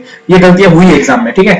तो आराम से बनाना, क्वेश्चन पढ़ने में ज्यादा ध्यान देना, क्वेश्चन का नीड क्या है वो ध्यान दो, 2-3 मिनट लगा क्वेश्चन पे, नीड पता चल जाता है ना तो उसका पेन ऑटोमेटिक चलेगा आपका। तो ये मैं एग्जाम टिप समझ के समझ लो, क्वेश्चन पढ़ने में ज्यादा ध्यान देना, मॉक वॉक दो पता चल जाएगा क्वेश्चन पढ़ने में क्यों ध्यान देना है। चलो, some of the issues examining comprehensive audit, आंख बंद करके लिखवा रहा हूं, 6-7 पॉइंट लिखवाऊंगा, रट डालना, सही बोला यहां पे मैं बोल रहा हूं रट डालना, कोशिश करूंगा एक सीक्वेंस बता दूं, ठीक है, कुछ कुछ एक देते हो दिमाग में बैठ जाता है, छप जाता है, बट कोशिश करना रट डालना। सबसे पहले बताऊंगा, पॉइंट्स बताता हूं, ठीक है। इशू क्या करें, एग्जामिन कर रहे हैं, सबसे पहला पॉइंट आएगा यहां पे, project formulation and execution weather.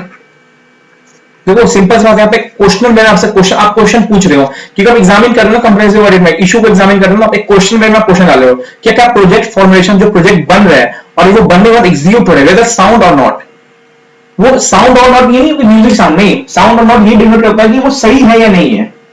अब कंपनी ने जो प्रोजेक्ट बनाया और कंपनी ने जो एग्जीक्यूट किया, सबसे पहले कंपनी क्या बनेगा, कोई चीज कॉन्ट्रैक्ट करना है, सबसे पहले क्या होता है प्रोजेक्ट, मैं स्टेप बाय स्टेप चलूंगा आपको, ठीक है। सबसे पहले बनेगा प्रोजेक्ट फॉर्मुलेशन, तो फॉर्मुलेशन एग्जीक्यूशन वेदर साउंड और नॉट, चलो ठीक है, प्रोजेक्ट बना।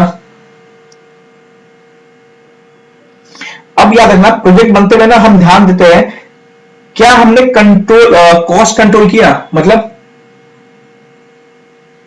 कीवर्ड्स में मैं रेड कर देता हूं या ग्रीन कर देता हूं, इज कॉस्ट कंट्रोल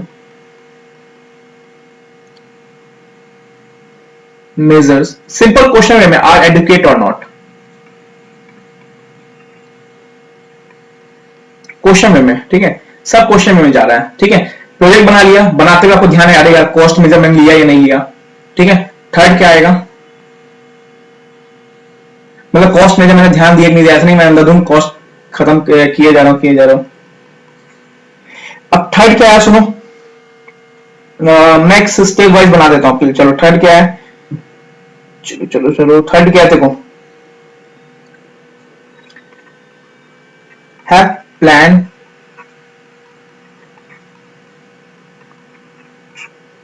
है प्लान प्रोडक्शन और नॉट, मतलब सिंपल बात है, प्रोडक्शन जो करना था वो प्लान वे में है नहीं, ऐसा नहीं आपने ऑर्डर ले लिया और प्रोडक्शन कुछ प्लानिंग किया नहीं कि कितने मिनट क्या बनाना है क्या नहीं बनाना है, ठीक है। और इसी में और actual have a proper plan production और नॉट, ठीक है, क्वेश्चन में प्रॉपर प्लान प्रोडक्शन और नॉट, क्वेश्चन में और इसी में और एक्चुअल, सॉरी और एक्चुअल आउटपुट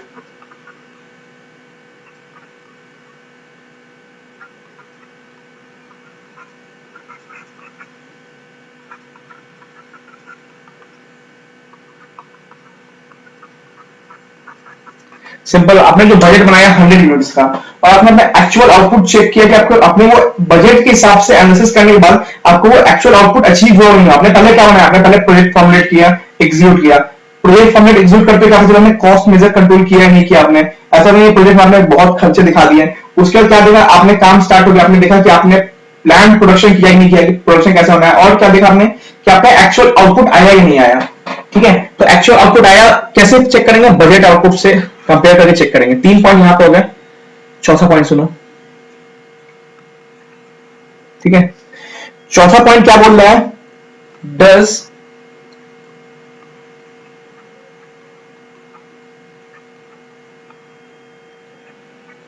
एडिक्वेट, अब मान लो अब क्या हो रहा है सुनो, अब यहां पे आएगा R&D प्रोग्राम, मतलब sir research and development programme. मान लो आपने सामान बेच दिया, बाहर मार्केट में बेच दिया, अब मार्केट में सामान गया तो आप क्या करोगे, उस पर रिसर्च एंड डेवलपमेंट करोगे, मतलब बाहर सामान देखा आपने क्या किया, सर्वे किया, रिव्यू किया, रिसर्च किया, देखो सब कुछ एक स्टेप पे जा रहा है। पहले आपने प्रोजेक्ट बनाया, बनाते हमने कॉस्ट चेक किया, कंट्रोल किया, फिर आपने प्रोडक्शन स्टार्ट किया, प्रोडक्शन स्टार्ट करने में आपने चेक किया कि आपका एक्चुअल आउटपुट बजट आउटपुट है कि नहीं है। अब मार्केट में बाहर सामान चला गया तो आपको कोई रिसर्च एनालिसिस टीम का डिपार्टमेंट चाहिए, मतलब यहाँ R&D का मतलब हो गया रिसर्च एंड डेवलपमेंट।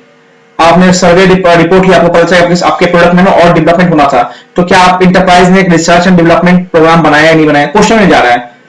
अब मान लो उसमें से क्या हुआ, कुछ प्रोडक्ट ऐसे गए जो खराब हो गए, ऑब्वियस बात है कंपनी में मान लो 100 प्रोडक्ट निकालती है गाड़ी, कुछ गाड़ियां खराब हो जाती है, कुछ गाड़ियां में आग लग रही है, तो वो कंपनी पास वापस आता है वारंटी पीरियड में, तो क्या कंपनी के पास does enterprise have adequate repair and maintenance team or not?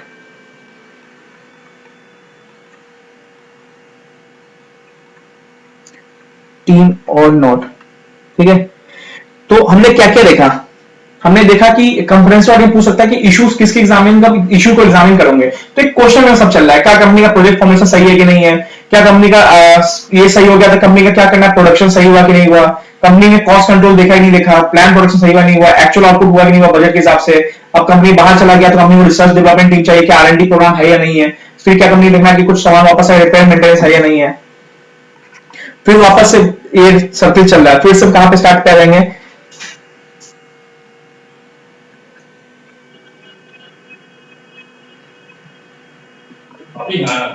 हाँ हाँ चलो हमने क्या क्या पढ़ लिया कि क्या क्या इशू को एड्रेस करता है कंप्रेहेंसिव ऑडिट में। दो चीज और लिखना है इसमें, इंपॉर्टेंट क्या लिखना, दो चीज और क्या लिखना, सुनो। Are procurement and purchase policies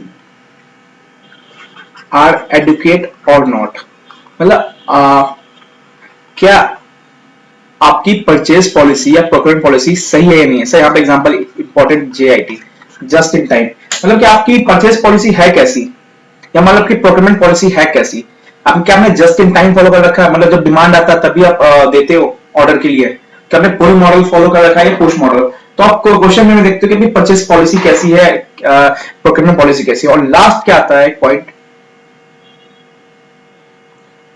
last क्या आता है point, has the plan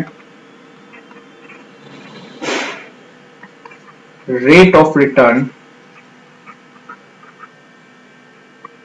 is achieved or not। क्या कंपनी का रेट ऑफ रिटर्न या मान लो ROE रिटर्न ऑन इक्विटी या जो भी मान लो कंपनी का अपना स्टेटमेंट रेट ऑफ रिटर्न रखा होगा कि हाँ मेरा रेट ऑफ रिटर्न 20% है, ये फाइनल है। क्या कंपनी, देखो सब कुछ ठीक है, कंपनी प्रॉपर प्रोक्योरमेंट पॉलिसी है, कंपनी रिसोर्सेज यूटिलाइज सही कर रही है, बट क्या जो असली मुद्दा है कंपनी का प्रॉफिट या मान लो रेट ऑफ रिटर्न वो अचीव हुआ ही नहीं हुआ। तो कंप्रेहेंसिव ऑडिट में क्या क्या इशू को एग्जामिन करने को होता है, ये सब इशू थे हमारे। सब एक बार फिर से बता दो, प्रोजेक्ट सही से बना, एग्जीक्यूट हुआ या नहीं हुआ, क्या कॉस्ट कंट्रोल मेजर्स हमने ठीक किए, कंट्रोल की एडुकेट है या नहीं है, क्या कंपनी का plan production proper plan production है नहीं है, क्या कंपनी का एक्चुअल आउटपुट जो अचीव हुआ क्या वो बजट है जो बनाया था कंपनी वैसे आउटपुट रिसीव नहीं हुआ, क्या कंपनी का प्रॉपर R&D प्रोग्राम है नहीं, रिसर्च एंड डेवलपमेंट प्रोग्राम है नहीं, मान लो कोई सामान खराब हो जाता है तो क्या कंपनी का रिपेयर एंड मेंटेनेंस प्रोग्राम है या नहीं सही से, क्या कंपनी का प्रोक्योरमेंट एंड परचेस पॉलिसी कैसा है, JIT फॉलो कर रही कंपनी क्या, और लास्ट में क्या कंपनी ने अपना रेट ऑफ रिटर्न अचीव किया जो कंपनी ने बना रखा था। ठीक है, तो ये सब होता है क्या, some of the issue examine in comprehensive audit. चलो अब लास्ट टॉपिक हमारा चैप्टर आता है क्या सर, प्रोप्राइटरी ऑडिट। चलो इसको खत्म करके हमारा PSU हुआ खत्म। सर प्रोप्राइटरी ऑडिट, सुनो पहले डेफिनेशन लिख देता हूं, ठीक है। It stand for verification of क्या, of transactions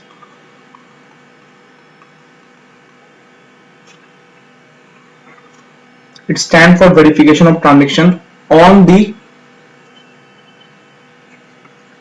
test of public interest। ठीक है, तो मतलब सिंपल हो गया, आप क्या कर रहे हो, वेरीफाई कर रहे हो जो ट्रांजेक्शन हो चुके हैं। मान लो कंपनी ने ना एक पार्क बनाने का कॉन्ट्रैक्ट रखा था, ठीक है, और वो पार्क बनाने कॉन्ट्रैक्ट हो गया, पार्क बनाने लगा 200 करोड़ रुपया, तो आप उस ट्रांजेक्शन को क्या कर रहे हो, वेरीफाई कर रहे हो। किस लिए कर रहे हो, पब्लिक इंटरेस्ट में। क्यों, क्योंकि पब्लिक के फंड से ही वो पार्क बना है, पब्लिक इंटरेस्ट नहीं हो रहा है। ठीक है, सिंपल बताऊं कि क्रक्स में it is done in favour of public interest. ठीक है, रिगार्डिंग, ठीक है, it is done in favour of public interest regarding scrutiny of. Sir scrutiny मतलब क्या होता है, एग्जामिन, एनालिसिस। तो आप क्या कर रहे हो, स्क्रूटनी कर रहे हो, scrutiny of financials like P&L। Simple सी बात है, पब्लिक का पैसा, प्रोप्राइटरी ऑडिट, आपने जो पब्लिक का पैसा सरकार ने यूज किया है, क्या वो सही यूज किया कि नहीं किया? तो ये प्रोप्राइटरी ऑडिट किसके लिए होता है? पब्लिक इंटरेस्ट में होता है। आप यहाँ क्या करते हो? यहाँ पे वेरीफाई करते हो क्या? ट्रांजेक्शन जो हो चुके हैं, मतलब 200 करोड़ का पार्क बनाने के लिए एक्सपेंस हो चुका है, उसको वेरीफाई करते हो। कैसे वेरीफाई करते हो? स्क्रूटनाइज करके, फाइनेंशियल लाइक P&L या मानो जो भी कॉन्ट्रैक्ट डीड हुआ उसको क्या किया आपने? स्क्रूटनाइज किया। सर ये करते क्यों है? सुनो, इट्स हेल्प्स, ठीक है, to identify the allocation of public funds. जो पब्लिक फंड हुआ ना, उसको क्या करना, पता लगाने में कि वो एलोकेट, मतलब कहाँ का पब्लिक फंड का पैसा यूज हुआ है। ब्रिज बनाने के लिए हुआ है, स्कूल बनाने के लिए हुआ है, सिनेमा हॉल बन रहा है, क्या हो रहा है पब्लिक के पैसा का, तो हम आइडेंटिफाई करते हैं। हेल्प करता है हमारा आइडेंटिफाई करने का, ठीक है। पब्लिक फंड्स और any expenditure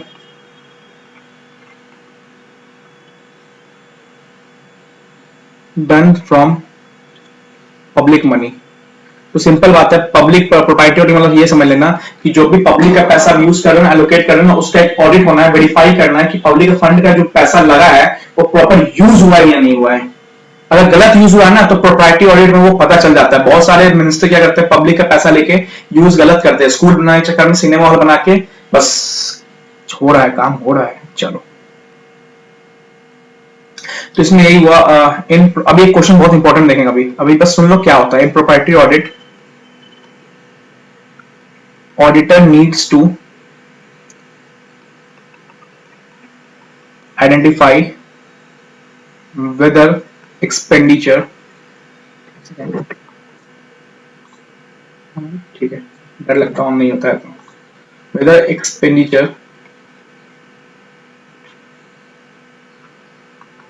are in accordance with laws and regulation, ठीक है। तो एक्सपेंडिचर जो हुआ है, क्या वो लॉज रेगुलेशन को देखते हुए हुआ, ठीक है। एक लाइन ऐड कर लेना, ये एक लाइन को आंसर बनाना, तो आंसर ऐसा नहीं कि कुछ भी आंसर बना दो, आंसर एक प्रॉपर बनना चाहिए। क्या प्रोप्राइटरी ऑडिट क्या होता है भैया? हम वेरीफाई करते हैं ट्रांजैक्शंस को, किस पब्लिक इंटरेस्ट में, क्यों करते हैं भाई? आइडेंटिफाई करना होता है पब्लिक के फंड्स का प्रॉपर यूज हो रहा है नहीं हो रहा है। और क्या करते हैं, अब जो एक्सपेंडिचर किया आपने, क्या वो लॉज रेगुलेशन को फॉलो कर रहा है? कुछ ऐसा तो नहीं है कि लॉज रेगुलेशन के कॉन्ट्राडिक्ट खिलाफ जा रहा है, ठीक है। अब देखो यहाँ पे एक एमसीक्यू भी बन सकता है, सुनो, एमसीक्यू के लिए सुनो बन सकता है, सुनो क्या, सुनो, एक होता है अवॉइडेबल, सुनो सुनो सुनो, अवॉइडेबल एक्सपेंडिचर। सुनो, ये ऐसा होता है ना कि ये ऐसा एक्सपेंडिचर है जो अवॉइड हो सकता है। सुनो सुनो क्या लिखा है, सुनो, building constructed as a school, ठीक है। तो बिल्डिंग बना, क्या बना? एज अ स्कूल बना, but used after 5 years of completion. तो ये ऐसा एक्सपेंडिचर ना जो आप अवॉइड कर सकते हैं। मतलब आपने बिल्डिंग तो, स्कूल तो बना लिया, बट भाई लॉ रेगुलेशन बोलता है कि स्कूल का 5 साल बाद यूज कर सकते हैं। तो भाई तुमने एक्सपेंडिचर किया, अवॉइडेबल एक्सपेंडिचर था, 5 से पहले बना के तुमने इसको बिल्डिंग को खाली रख दिया, बिल्डिंग यूज नहीं हो सका। तो एमसीक्यू अवॉइडेबल एक्सपेंडिचर ऐसा कुछ आया ना कि कुछ बन गया, मान लो यहाँ पे क्या रखा, 1/4/2016 कुछ बन चुका है, बट आप इसका यूज नहीं कर पा रहे हो, इसका यूज हो रहा है 1/4/2021 में। तो ये आप अवॉइड कर सकते थे ना इसको, आप इसके पास बनाते, फिर जब यूज होना ही था 5 साल बाद, तो उसको आप अवॉइडेबल एक्सपेंडिचर बोलोगे, अवॉइड कर सकते थे। जैसे कॉस्टिंग पड़ता है अनअवॉइडेबल एक्सपेंसेस, अवॉइडेबल एक्सपेंसेस। तो जो अवॉइडेबल एक्सपेंसेस थे, जो अवॉइड कर सकते थे, क्यों लगा दिया खर्च आपने, ठीक है। और दूसरा एक्सपेंस क्या होता है, सुनो, एक तो अवॉइडेबल एक्सपेंसेस आ गया, एक होता है इनफ्रक्शियस एक्सपेंडिचर। सर ये क्या होता है, सुनो,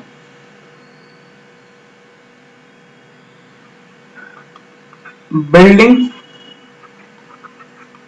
may be constructed as a school, ठीक है। सुनो सुनो सुनो, sorry, building may be constructed for constructed for installing,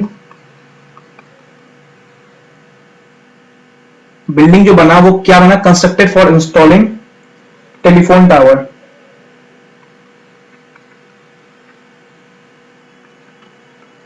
ठीक है, but not use for same purpose.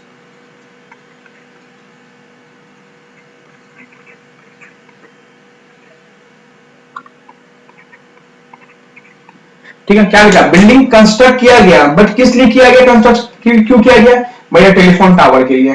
तो इंफ्रास्ट्रक्चर एक्सपेंडिचर ये हुआ ना, सिंपल सुनो, ये हमने बिल्डिंग बना दिया, तो सर ये बिल्डिंग क्यों बनाया, ऐसे में लोग रहेंगे, काम करेंगे, हॉस्पिटल के नहीं, ये बिल्डिंग इसलिए बनाया क्योंकि यहाँ पे क्या करे, टावर खड़ा हो सके, बस इसलिए बनाया। तो ऐसा एक्सपेंडिचर होता है इंफ्रास्ट्रक्चर एक्सपेंडिचर, मतलब इंफ्रास्ट्रक्चर ही खड़ा था उसको, समझो कि ये तुमने बना तो दिया बिल्डिंग, अब तुम लेकिन तुमने ये टावर खड़ा करने की बिल्डिंग बनाया, मतलब बिल्डिंग का नो यूज है, सेम जिस but not use for same purpose. आपने बिल्डिंग तो बना दिया, ये बिल्डिंग बन गया, बिल्डिंग बन गया, बट ये यूज हो रहा है नहीं, इसको क्यों यूज किया भाई, यहाँ पे इंस्टॉल करना था टेलीफोन टावर, बट बिल्डिंग का कोई प्रॉपर यूज ही नहीं अपना। तो ये होता है infrastructure expenditure. Sir avoidable expenditure क्या होता है, आज बनाया, यूज होने वाला है 5 साल बाद, ये होता है अवॉइडेबल एक्सपेंडिचर। इंफ्रास्ट्रक्चर एक्सपेंडिचर क्या होता है, आपने बना तो दिया बट इसका कोई यूज ही नहीं हो रहा है, इसको यूज क्यों लिया, बिल्डिंग में टावर खड़ा करने के लिए, तो ऐसा एक्सपेंडिचर जिसका कोई यूज नहीं है, सेम पर्पस यूज हो नहीं पा रहा है, बस टावर खड़ा कर दिया, ठीक है। एमसीक्यू में आ सकता है, इसलिए मैंने लिखवा दिया आपको, ठीक है। अब याद जैसे करना हो मैंने समझा दिया, चलो अब देखो, अब मैं बोलूंगा प्रोप्राइटरी ऑडिट का मेन क्वेश्चन क्या आता है, मेन क्वेश्चन अब आता है, proprietary requires the transaction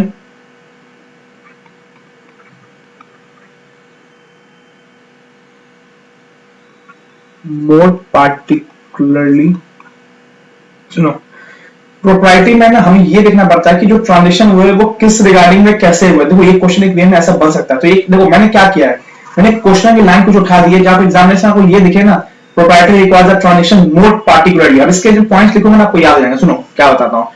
proprietary audit हो रहा है, ठीक है, क्या क्यों होता है, पब्लिक इंटरेस्ट के लिए होता है, क्यों होता है, पब्लिक का पैसा कैसे यूज हो रहा है, इसमें कुछ ऐसी बातें लिखी है, मतलब प्रोप्राइटरी रिक्वायर्स क्या कहता है, रिक्वायर चाहता है, प्रोप्राइटरी ऑडिट में वो चाहता है कि ट्रांजेक्शन हो ना वो ऐसे हो, कैसे हो, अब ये देखेंगे हम, सुनो। द एक्सपेंडिचर, पहला पॉइंट, पॉइंटर लिखता हूं, ठीक है, ये इंपॉर्टेंट है, यहाँ ये इंपॉर्टेंट है, इसको अब 2 स्टार लगा लो। देखो क्वेश्चन जो इंपॉर्टेंट है बताऊंगा, 5 नंबर 6 नंबर तो सीएफएस से 5 नंबर आना ही आना है, और इससे 6 नंबर 5 नंबर आना ही आना है, तो 11 नंबर आपको आना ही आना है। सर ऑडिट में 1 नंबर के लिए तरस जाते हैं लोग, आपको 11 नंबर करके दे रहा हूं, ठीक है, और कॉन्फिडेंस से बैठोगे, कसम से बता रहा हूं, कॉन्फिडेंस से बैठोगे आप। चलो द एक्सपेंडिचर, पहला पॉइंट है द एक्सपेंडिचर। देखो क्या बोल रहा है, प्रोप्राइटरी ऑडिट आपसे क्या मांगता है, ट्रांजेक्शन कैसे होने चाहिए, ट्रांजेक्शन कैसे होने चाहिए, ठीक है। तो the expenditure incurred is not more than occasional demand। मतलब सिंपल यार, देखो पॉइंट निकाल के आपके लिए मैं सामने रख दिया हूं, परोस दिया हूं, बस दिमाग में थोड़ा बैठाना है कि एग्जांपल ऐसा। देखो क्या बोल रहा है, बहुत इजी वर्ड है, क्या बोल रहा है, मतलब आप एक बिल्डिंग बनाने वाले हो, स्कूल बनाने वाले हो, इसके अंदर कुछ मटेरियल यूज होने वाले हैं, आपने अब मान ली मटेरियल के साथ लेबर लगने वाले 50, आपने लगा दिया 100 लेबर, बस नाम के लिए 100 लेबर है, लग रहा है 85 लेबर, और आपने क्या कहना 50। देखो लेबर को कैश देते हैं, मान लो 300 400 रुपीज 500 रुपीज कैश देते हैं, आपने क्या किया, दिखा दिया लग रहे 50 लेबर, आपने ऑन बुक दिखा दिया 100 लेबर, आपने बोल दिया कि मैंने 50 लेबर को कैश पे किया, क्योंकि लेबर को कैश ही पे होता है मोस्टली। जो कंस्ट्रक्शन बनती है ना, या तो टेंडर वाइज लेते तो अलग बात है, अदरवाइज रेगुलर बेसिस लोगे तो लेबर को आप है ना कैश दोगे। तो आपने कैश तो ओरिजिनल दिया 50 आदमी को, बट आपने बुक में क्या दिखा दिया 100 आदमी, तो आपने ये 100 आदमी का कैश पैसा अपने पॉकेट में रख लिया इनडायरेक्टली वे में। तो सुनो, तो जितना डिमांड है ना, जितना ऑकेजनली डिमांड है ना, उससे ज्यादा एक्सपेंडिचर मत करना। प्रोप्राइटरी यही होता है, अदरवाइज क्या समझ आता है, तुम पब्लिक का पैसा घुमा रहे हो। तो जितना डिमांड है, जितना डिमांड है उतना यूज करो ना, ठीक है। तो ऑकेजनली डिमांड से ज्यादा दिमाग मत लगाना। सेकंड क्या बोल रहा है सुनो, द फंड यूटिलाइज, ठीक है, not for the benefit of a particular person. मतलब सर, मतलब आपने बिल्डिंग बनाने का खर्च किया, ऐसा खर्च किया ना, वो फंड, जो फंड आपने यूटिलाइज किया ना, वो क्या किया, किसी एमएलए की बिल्डिंग बना दी आपने। तो किसी ऐसा मत कर दो, पब्लिक का पैसा को किसी पार्टिकुलर पर्सन के लिए क्या करो, आप कुछ बिल्डिंग बना लो। क्या वो पब्लिक का पैसा आया, आपने किसी एमएलए के लिए बिल्डिंग बना दिया, अब एमएलए उसके अंदर रहता है आलीशान घर में। कोई भी, मतलब एमएलए नहीं, कोई भी आदमी क्या क्या घूस देना है, बिल्डिंग बना दिया। तो किसी को बेनिफिट मत दो उस पैसे से। पब्लिक का पैसा है, पब्लिक के समान एक्सपेंसेस में यूज करो। तो जो फंड है, सबसे पहले बोला कि डिमांड से यूज मत करो फंड को, जितनी डिमांड है उतना यूज करो, अदरवाइज क्या इंडिकेट हो रहा है, आप पब्लिक का पैसा घुमा रहे हो। सेकंड क्या बोलता है, जो फंड है ना, उसको किसी का बेनिफिट पर किसी पार्टिकुलर पर्सन, मतलब मिस्टर ए मतलब पार्क बना दिया और बोला कि मिस्टर ए ही उसके अंदर आएंगे पार्क के अंदर। तो भाई तुम पार्टिकुलर पर्सन के लिए बना रहे हो, पब्लिक के लिए है ही नहीं, नाम प्रोप्राइटरी करवा रहे हो, पब्लिक के लिए है ही नहीं, तो एक्सपेंस को यूज करो पब्लिक के लिए। तो फंड किसी पार्टिकुलर पर्सन की नहीं होना चाहिए। और क्या बोला, और क्या बोला सुनो, part from remuneration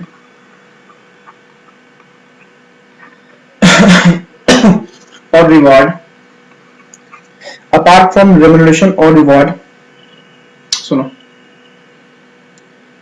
no other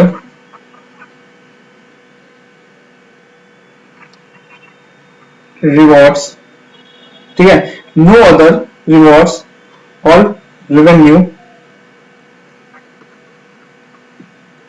ठीक है, is deliver to management personal या एम्प्लॉय। सिंपल बोल रहा है, देखो तुम पब्लिक का पैसा यूज कर रहे हो, तुम ऑब्वियस बात है, गवर्नमेंट सर्वेंट, पब्लिक सर्वेंट होते हैं, उनको पैसा दोगे तो रेम्यूनरेशन दो ना, जो रेम्यूनरेशन फिक्स है, और ज्यादा दिमाग है तुमको बोनस में रिवॉर्ड दो, बट उनको कुछ और एडिशनली बेनिफिट मत दो जो कि मैनेजर पर्सन और एम्प्लॉय को मिल रहा है। मान लो आपने बोल दिया मैं तुम्हें एक बिल्डिंग बना के दे दिया, ये ले मैंने तेरे लिए पार्क बना के दिया, तू ही घूमेगा नहीं, तो ये मान लीजिए 2 करोड़ का और रख लें, सही, 2 करोड़ किस चीज का है, रेम्यूनरेशन है, नहीं रिवॉर्ड है, नहीं क्या है, ऐसा ही आईडी है, नहीं, तो ऐसा नहीं करना, नहीं तुम समझे, तुम बोलना नहीं। तो जो रेम्यूनरेशन मिलने वाले है ना और रिवॉर्ड मिलने वाले, वो तो उसका बेसिक राइट है, वो तो मिलेगा ही मिलेगा, बट उसके अलावा क्या करो, प्रोप्राइटरी में किसी मान लो गवर्नमेंट डिपार्टमेंट में अगर 100 लोग हैं, 100 लोग को क्या करो, रेम्यूनरेशन दो, रेवेन्यू रिवॉर्ड दो, बट इसको और कोई बेनिफिट मत दो पब्लिक के पैसा से। पब्लिक के पैसा से ही पब्लिक सर्वेंट के पास जाता है, बट उसके पैसा को रेम्यूनरेशन पे करो, रिवॉर्ड पे करो, बट आप बोलोगे ये ले भाई 2 करोड़ और रख ले, नहीं ऐसा कुछ नहीं करना, अदरवाइज घूसखोरी कहा जाता है।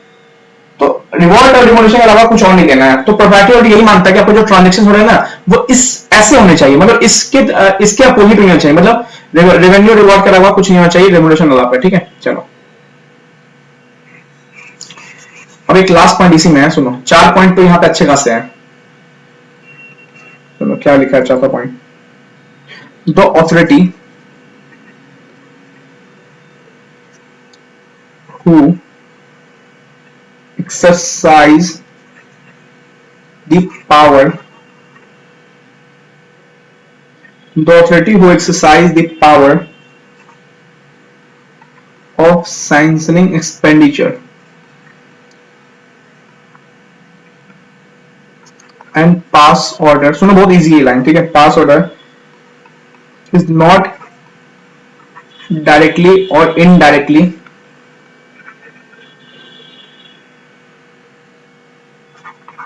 achieve any undue gain or advantage। मतलब सर सुनो सुनो ये मैं डायग्राम बना के सुनाता हूँ, इसको रब कर देता हूँ, ठीक है। चलो सुनो क्या बता रहा है, देखो पब्लिक का पैसा आया, फंड आया, ठीक है, डिपार्टमेंट के पास, गवर्नमेंट डिपार्टमेंट के पास। अब डिपार्टमेंट के पास कोई बंदा तो बैठा होगा जो क्या कर रहा है, साइन कर रहा है कि मान लो गवर्नमेंट डिपार्टमेंट से बोला कि इसका क्या बनाना है, पार्क बनाना है, ठीक है, पब्लिक के लिए पार्क बनाना है, प्रोप्राइटरी के लिए, पब्लिक के लिए पार्क बनाना है। तो authority who exercise the power of sanctioning expenditure, अब ये डिपार्टमेंट बंदा ने ये क्या कर रहा है, साइन कर रहा है, मतलब सैंक्शन कर रहा है कि हाँ ठीक है 100 करोड़ का पब्लिक का आया, इसने से सैंक्शन किया यहाँ 50 करोड़ का पार्क बनना है, तो ये 50 करोड़ का सैंक्शन को जो पावर कर रहा है मिस्टर एक्स, ये क्या कर रही है ऑथोरिटी, ये मान लो ये पर्सन है जो सैंक्शन का पावर रख रहा है, और क्या कर रहा है, ऑर्डर पास कर रहा है कि हाँ ठीक है पार्क बनेगा, बट यार जो ये ऑर्डर पास कर रहा है ना, और ये पार्क बनाने, ये मान लो ये कंस्ट्रक्शन जो कंपनी थी ना पार्क बनाने की, ये जो मिस्टर एक्स है ना इनके मामा की थी। मामा जी ने बोला मिस्टर एक्स को कि मेरे को ये ऑर्डर टेंडर दिला दे, 10 करोड़ मैं तेरे को दे दूंगा, ठीक है। तो ऐसा नहीं होना चाहिए। जो अथॉरिटी सैंक्शन ऑर्डर पास कर रही है ना, वो डायरेक्टली या इनडायरेक्टली कोई भी अनडू गेन एडवांटेज नहीं हासिल करे, अदरवाइज क्या होगा, प्रोप्राइटरी ट्रांजेक्शन सही से नहीं काम करेंगे, ठीक है। होप्सो आपका ये क्लियर होगा। प्रोप्राइटरी बहुत इंपॉर्टेंट है यार, बहुत इंपॉर्टेंट। ये क्वेश्चन जो मैं करवाया ना आपको एग्जाम में कभी ना कभी दिखने वाला है। ये 4 पॉइंट्स है, अच्छे खासे 4 पॉइंट्स है। खुद का एडवांटेज जो साइन कर रहा है वो ना ले। सेकंड क्या बोल रहा है, ऑकेजनली डिमांड से ज्यादा एक्सपेंडिचर मत करो तुम जबरदस्ती का। थर्ड क्या बोल रहा है, रिवॉल्यूशन रिवॉर्ड के अलावा तुम्हें और कुछ नहीं मिलना चाहिए। फोर्थ क्या बोल रहा है, किसी पार्टिकुलर पर्सन की एक्सपेंस मत खर्च करो, पब्लिक का पैसा है पब्लिक एक्सपेंड करो, ठीक है। चलो एक लास्ट पेज का नोट होता है वो भी कवर कर लेते हैं। चलो पीएसयू खत्म करते हैं, लास्ट टॉपिक है। चलो इजी है, ठीक है। 143(1) बोलते हैं सर। क्वेश्चन में बताऊं, हाँ क्वेश्चन में बताता हूं, सुनो क्या। एरियाज ऑफ प्रोप्राइटरी ऑडिट, ठीक है, अंडर प्रोविजन ऑफ 143(1). देखो इसको 143(1) को बहुत जगह यूज किया होगा, तो एक प्रोप्राइटरी ऑडिट के प्रोविजन में इसको यूज कर सकते हैं। मतलब बोला area of proprietary audit under provision 143(1). 143(1) में कुछ बातें लिखी गई है जो ऑडिटर की ड्यूटीज होती है उसको डिस्क्लोज करना। सर बताओ एक ही करके, ठीक है। मे बी फॉलोइंग, सर सही बता रहा हूँ, बहुत मेहनत कर रहा हूँ यार। सब्सक्राइब कर देना यार, जो नहीं कर रहे हो प्लीज कर देना। चलो क्या है, विद पर्सनल एक्सपेंसेस,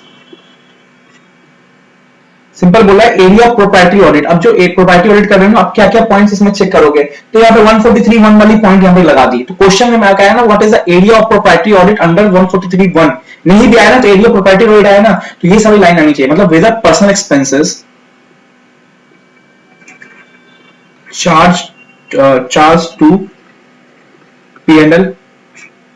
क्वेश्चन में क्या कंपनी ने या मान लो एक्सपेंडिचर वाले ने क्या अपना पर्सनल एक्सपेंडिचर भी P&L में चार्ज कर रखा है, तो ये 143(1) जब पढ़ोगे ना अच्छे से, वहां पे ये सब बातें लिखी गई है। फिर यहाँ पे यही बात यहाँ बोल दी गई, प्रोप्राइटरी जब करने जा रहे हो, सिंपल प्रोप्राइटरी क्या होता है, पब्लिक का पैसा सही जगह यूटिलाइज हो रहा है नहीं हो रहा है, तो क्या तुम लोग P&L में कुछ अपने पर्सनल एक्सपेंडिचर तो नहीं डाल रखे हैं। और क्या बोला 143(1) सुनो, whether the investment of company in form of shares and debentures are sold less than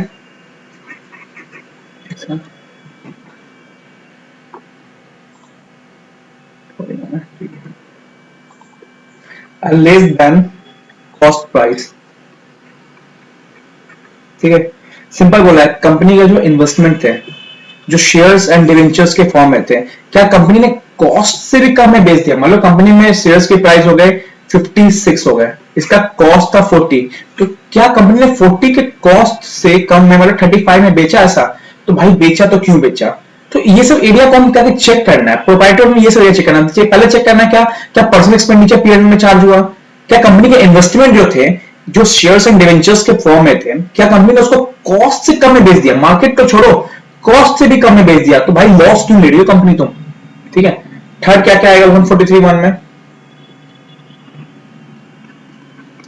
in case it is stated in books and paper, सुनते जाओ, of company that shares have been allotted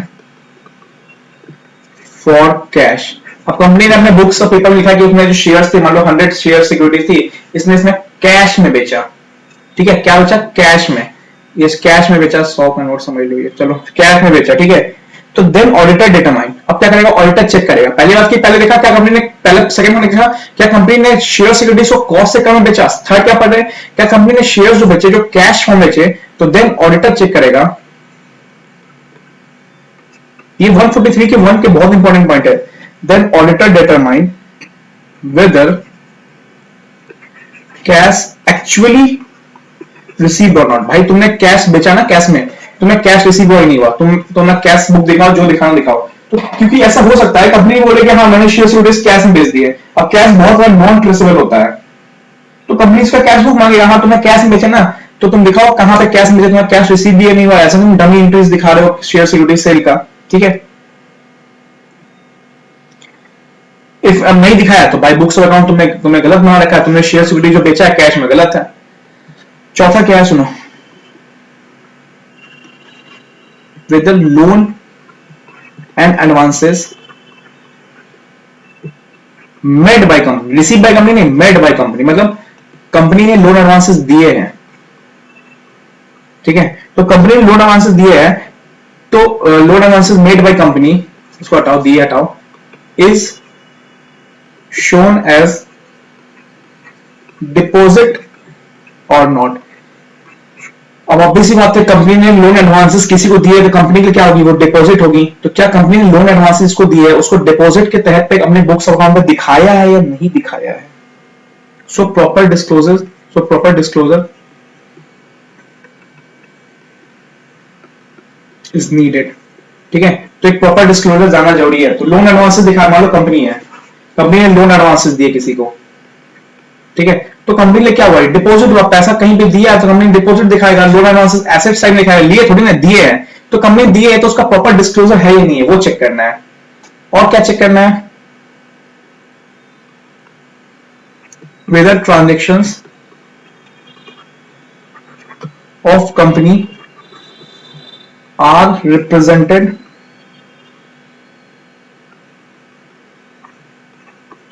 bye book entries, ठीक है। जो भी transactions company ने represent किया book entries, book entries आपको बहुत पता होगा, आप आर्टिफिशियल में बुक एंट्रीज बहुत मारे होगे आपने, फेक परचेजेस, चलो नहीं बोलूंगा मारे नहीं मारूंगा, बुक एंट्रीज देखा होगा आपने, कहीं ना कहीं बुक एंट्रीज देखा होगा कि हाँ बैलेंस शीट जब फाइनल करने जा रहे होंगे ना, तो आपने बहुत सारी बुक एंट्रीज मारी होगी बैलेंस शीट मैच करने के लिए, मान लो बैलेंस शीट में प्रॉफिट कम करने के लिए हम करते हैं, ऐसा करते हैं, कुछ कुछ फर्म्स में होता है, ठीक है, बुक एंट्रीज होता है, ठीक है। तो ऐसा तो नहीं, हमने जो बुक एंट्रीज मारा वो क्या होगा, which are prejudicial to the interest of company. अब वो इन कंपनी के हित में ही जा रही है, कंपनी ने इतना बुक इंटरेस्ट दिखा दिया कि लॉस कंपनी का ये माइनस में आके लॉस कंपनी का इतना लॉस हो चुका है कि क्या बताऊं। तो ऐसा बुक इंटरेस्ट तुमने मार रखा है जो क्या हो, prejudicial to public interest, public interest नहीं कंपनी के इंटरेस्ट में है। और लास्ट क्या बोला है, जो लोन एडवांसेस दिए है ना, loan advances given by company are made prejudicial to interest of company. अब कंपनी ने लोन एडवांसेस दे दिया और पता चला रीपेमेंट का डेट लिखा हुआ है 3 साल बाद, कंपनी 3 साल बाद रीपेमेंट लोगे वो भूल भी जाएगा।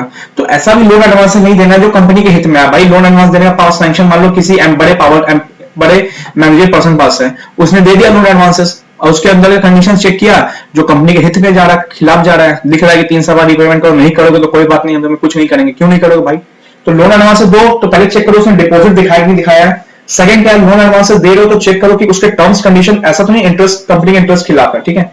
चलो एक लास्ट टॉपिक आता है, सुनो क्या है ये, आप चेक करना एक बार, ठीक है, मैं बता देता हूं, ठीक है। क्या कारो 2020 आपके लिए एप्लीकेबल है या नहीं है, पहले आप चेक करना, उसके बाद ये देख लेना, क्योंकि कारो 2020 का पॉइंट्स प्रोप्राइटरी ऑडिट में है। तो मई 2022 के लिए इफ कारो 2020 एप्लीकेबल है तो ये आप कर लेना। क्या है सर, क्लॉज नंबर 3, ठीक है, कारो 2020 बोल रहा हूं, इफ एप्लीकेबल है तो ये पॉइंट करना, अदरवाइज नहीं एप्लीकेबल छोड़ देना। क्या है, हमारे दिसंबर 2021 के लिए नहीं था तो फिर हमने नहीं किया था, मैंने नोट्स में बनाया था। इफ मई 2022 के लिए एप्लीकेबल है तो कारो 2020 के पॉइंट्स करके जाना। क्लॉज नंबर 3 क्या बोल रहा है, वेदर इन्वेस्टमेंट मेड या गारंटी प्रोवाइडेड, सर ये प्रोपर्टी एलिमेंट है, ठीक है, प्रोपर्टी एलिमेंट अंडर कारो 2020, ठीक है। वेदर इन्वेस्टमेंट मेड और guarantee provided security given are not prejudicial, ठीक है, सिंपल से सुन लो, टू द कंपनी, जो भी कंपनी ने क्या किया है, इन्वेस्टमेंट किया है, जो भी कंपनी ने गारंटी दिया है, जो भी कंपनी ने सिक्योरिटी दिया है, ठीक है, वो कंपनी के इंटरेस्ट के खिलाफ नहीं जाएंगे। सिंपल ऊपर वाली पॉइंट है, बट कारो के पॉइंट्स में आपको पूछ सकता है what are the property elements under CARO, तो क्लॉज नंबर 3 में यही बोलता है, पढ़े हुए 16 में होता है, ठीक है। तो मतलब इसका सिंपल क्रक्स आता है, द शेड्यूल ऑफ रीपेमेंट, ठीक है, ऑफ लोन्स आर रेगुलर, ठीक है, the repairs are regular and total amount of loan is not overdue for more than 90 days, ठीक है। सुन लो आराम से, इजी है यार। क्लॉज नंबर 3 बोलता है कि इन्वेस्टमेंट जो भी दिया, गारंटी जो भी दिया, सिक्योरिटी जो भी जमा किया कंपनी ने, वो prejudicial to the interest of company नहीं चाहिए। और तब अंदर क्या होना चाहिए, जो भी इन्वेस्टमेंट गारंटी दिया है ना, उसके जो टर्म्स कंडीशन ऐसे होने चाहिए कि शेड्यूल प्रॉपर हो, रेगुलर हो, और लोन कभी भी ओवरड्यू ना करे 90 डेज के ऊपर। तो कुछ ऐसा एलिमेंट्स आया तो ये लिख के आना, देखो है बुक में है तो है, ठीक है। क्लॉज नंबर 3 था। क्लॉज नंबर 4 क्या बोल रहा है, सुनो, in respect of loan guarantee security section 184 186 is properly followed or not। दो, एक तो मैं बोलूंगा पहले 2020 चेक कर लेना आपके लिए एप्लीकेबल है कि नहीं है, फिर मैं बोलूंगा ये सही से करना, और ये मैं बोलूंगा एक बार कारो जब करोगे ना 2020 उसमें ये दिख जाएगा। तो मेरे को लगता है कि ये करवाना ज्यादा इंपॉर्टेंट, मेरे को समझ नहीं आ रहा ये करवाना भी सही है या नहीं है, बट मैं बोल देता हूँ कौन कौन प्रॉपर्टी एलिमेंट्स के, तो मैं क्लॉजेस लिख देता हूँ, क्लॉज 3, क्लॉज 4, ठीक है, क्लॉज 8 ये नया ऐड हुआ है, ठीक है, याद रखना नया ऐड हुआ है 2020 में। ये क्या बोलता है मैं बता देता हूँ, देखो ये सब तो सिंपल है। 184 186 में किसी को गारंटी दिया, मतलब गारंटी मतलब किसी डायरेक्टर, 184 186 में क्या था, डायरेक्टर को कंपनी में डायरेक्टर दिया तो लोन रखना दिया, तो 186 को प्रॉपर्ली प्रोविजंस फॉलो किया या नहीं किया, ऊपर किसी को भी दिया, नीचे डायरेक्टर को दिया क्लॉज में। अब ये थोड़ा नया था बता देता हूँ, whether any transactions not recorded in books of account, ठीक है, not recorded in books account, ठीक है, but have been show as income in tax assessment, मतलब आपने में बुक्स अकाउंट नहीं दिखाया, मतलब दिखाया इनकम में असेसमेंट नहीं दिखाया, मतलब कहीं भी क्या किया, ट्रांजेक्शन कहां किया, रिकॉर्ड नहीं किया बुक्स अकाउंट में, ठीक है, जो भी ट्रांजेक्शन उसको रिकॉर्ड नहीं किया बुक्स अकाउंट में, भैया बुक्स अकाउंट रिकॉर्ड नहीं किया कोई बात नहीं, अपने इनकम टैक्स असेसमेंट में शो कर देना। तो ये मान low income tax assessment show कर दिया, बुक्स अकाउंट नहीं किया, तो ऐसा कुछ भी हो रहा है ना जहां पर अपने बुक्स अकाउंट में नहीं कुछ दिखाया है, तो बट ऐसा मत समझना कि वो कहीं दिखाना है, नहीं, उसको आपको इनकम टैक्स असेसमेंट दिखाना पड़ेगा। तो वो सभी क्लॉजेस कारो रिपोर्टिंग में जाएंगे। या मान लो ऐसा कुछ हुआ कि जो आपने बुक्स अकाउंट नहीं दिखाया और आपने इनकम टैक्स एक्ट में दिखा दिया, ठीक है, तो या मान लो पहला इंटरप्रिटेशन यही हो रहा है कि आपने बुक्स अकाउंट में नहीं दिखाया, तो उसको क्या करना, इनकम टैक्स असेसमेंट करने से मैं दिखाना, मतलब टैक्स तो देना पड़ेगा अगर कोई क्या हुआ ट्रांजेक्शन नहीं रिकॉर्ड किया, तो so it is similar to disclose this type of transactions, ठीक है। चलो clause number 3, clause number 4 and clause number 9, ठीक है, ये बोलता है सिंपल फंड रेज्ड, ठीक है, फंड रेज्ड, फंड जो फंड रेज हुआ, ठीक है, and also utilise for same purpose, ये सब देख लेना, कारो जब पढ़ोगे ना क्लियर होगा। जो नया था ना इनकम टैक्स असेसमेंट वो थोड़ा नया था, ये सब सिंपल सी बात है, क्या प्राइवेट प्लेसमेंट से पैसा आया या मान लो फंड रेज किया, यूटिलाइज किया, तो सेम पर्पस के लिए यूटिलाइज होना चाहिए, और तुम बिल्कुल डिफॉल्टर ना हो बैंक से। तुम फंड रेज तो कर रहे हो तो बैंक्स को क्या करो, या बैंक से पैसा ले रहे हो तो बैंक को प्रॉपर्ली पैसा दो, तो तुम बिल्कुल डिफॉल्टर ना हो बैंक के लिए, ठीक है, ठीक है। चलो और इसमें कुछ है नहीं, एक फ्रॉड वाला देख लेना कौन सा क्लॉज में है, मैं मिस कर रहा हूँ यहाँ पे नोट्स में नहीं दिख रहा है, बस देख लेना फ्रॉड वाला क्लॉज कौन सा है। तो ये देखो ये सब क्या है, प्रोप्राइटरी एलिमेंट्स अंडर कारो, तो एक क्वेश्चन आ सकता है आपको, what are the proprietary elements under CARO. तो क्लॉज नंबर 3, क्लॉज नंबर 4 क्या होता है, 3 और 4 में क्या होता है, 3 में किसी को दिया, 4 में डायरेक्टर 184 126 वाले को दिया, तो उसका प्रोविजन फॉलो करो। क्लॉज नंबर 8 ये न्यू था कि तुमने जो भी ट्रांजैक्शंस रिकॉर्ड नहीं किए बुक्स अकाउंट में, तुम उसको स्किप नहीं कर सकते, उसको तुमने इनकम टैक्स असेसमेंट में शो करना पड़ेगा। क्लॉज नंबर 9 फंड रेज किया तो हाँ यूटिलाइज करो सेम पर्पस के लिए, फंड रेज बैंक से किया तो तुम बिल्कुल डिफॉल्टर ना बन जाना बैंक के लिए, अदरवाइज दिक्कत हो जाएगा। और एक फ्रॉड का देखना क्लॉज एट 10 या 11 में फ्रॉड को रखा गया है, ठीक है। तो ये हमारा खत्म हुआ पीएसयू ऑडिट।